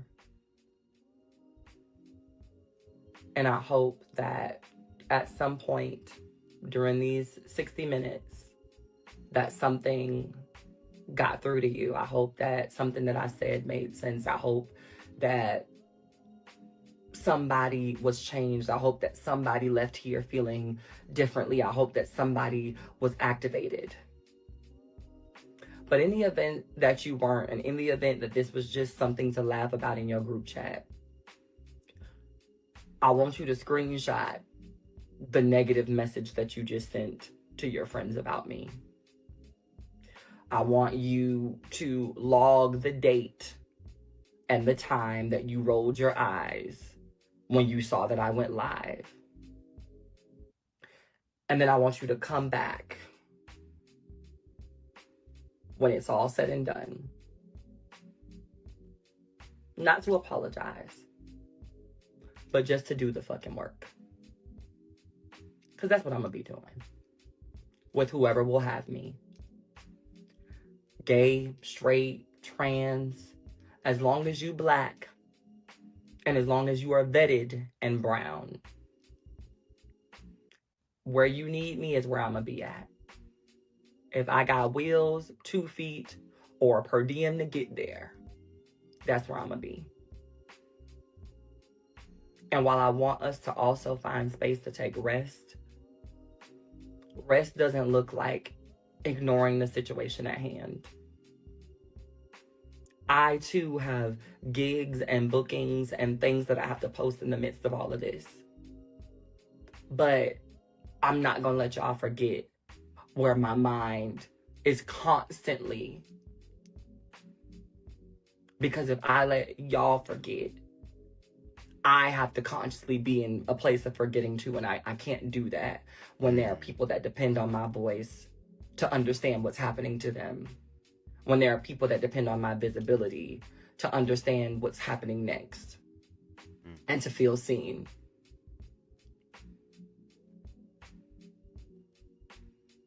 I hope that y'all are galvanized to do something similar in whatever capacity works best for you.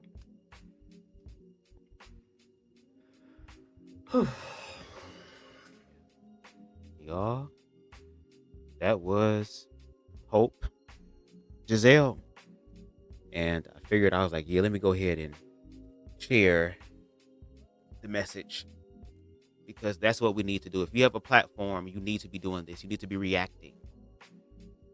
Use your voice to bring forth the evidence. We need evidence, not just fear, not just ignorance. We need evidence. And I'm glad that I'm surrounded by people who are evidence-based. They're even helping me to work through certain things, and I'm helping. It's a communal effort. And we all show up differently, but yet we understand the most important thing, that above all this shit, we're for humanity.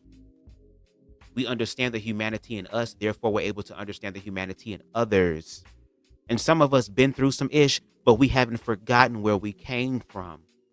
We didn't let physical, materialistic shit change us.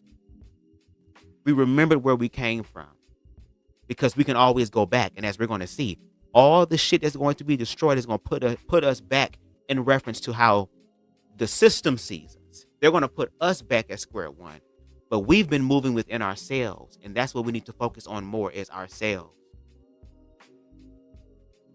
If you want to go out and you want to protest and you feel it in your spirit to do that, do it. But make sure that you're doing it with music that is affirming. Make sure that y'all are singing and raising y'all voices and dancing in the streets too, because all of that is energetic. All of that is symbolic. All of that is ritualistic. It helps to put everybody into a certain mindset, because when you get out there and protest, they're already showing you what you're going to be met with. But we also need to be strategizing in our own communities, which means we're going to have to learn how to become more friendly with each other. And as a person who is more introverted than extroverted, girl, sometimes I don't like meeting new people. But I'm realizing that where we're going, you're going to have to meet new people. And because shit is being destroyed and shattered, we have the ability to see the humanity. And that's the thing that I think we need to be focusing on.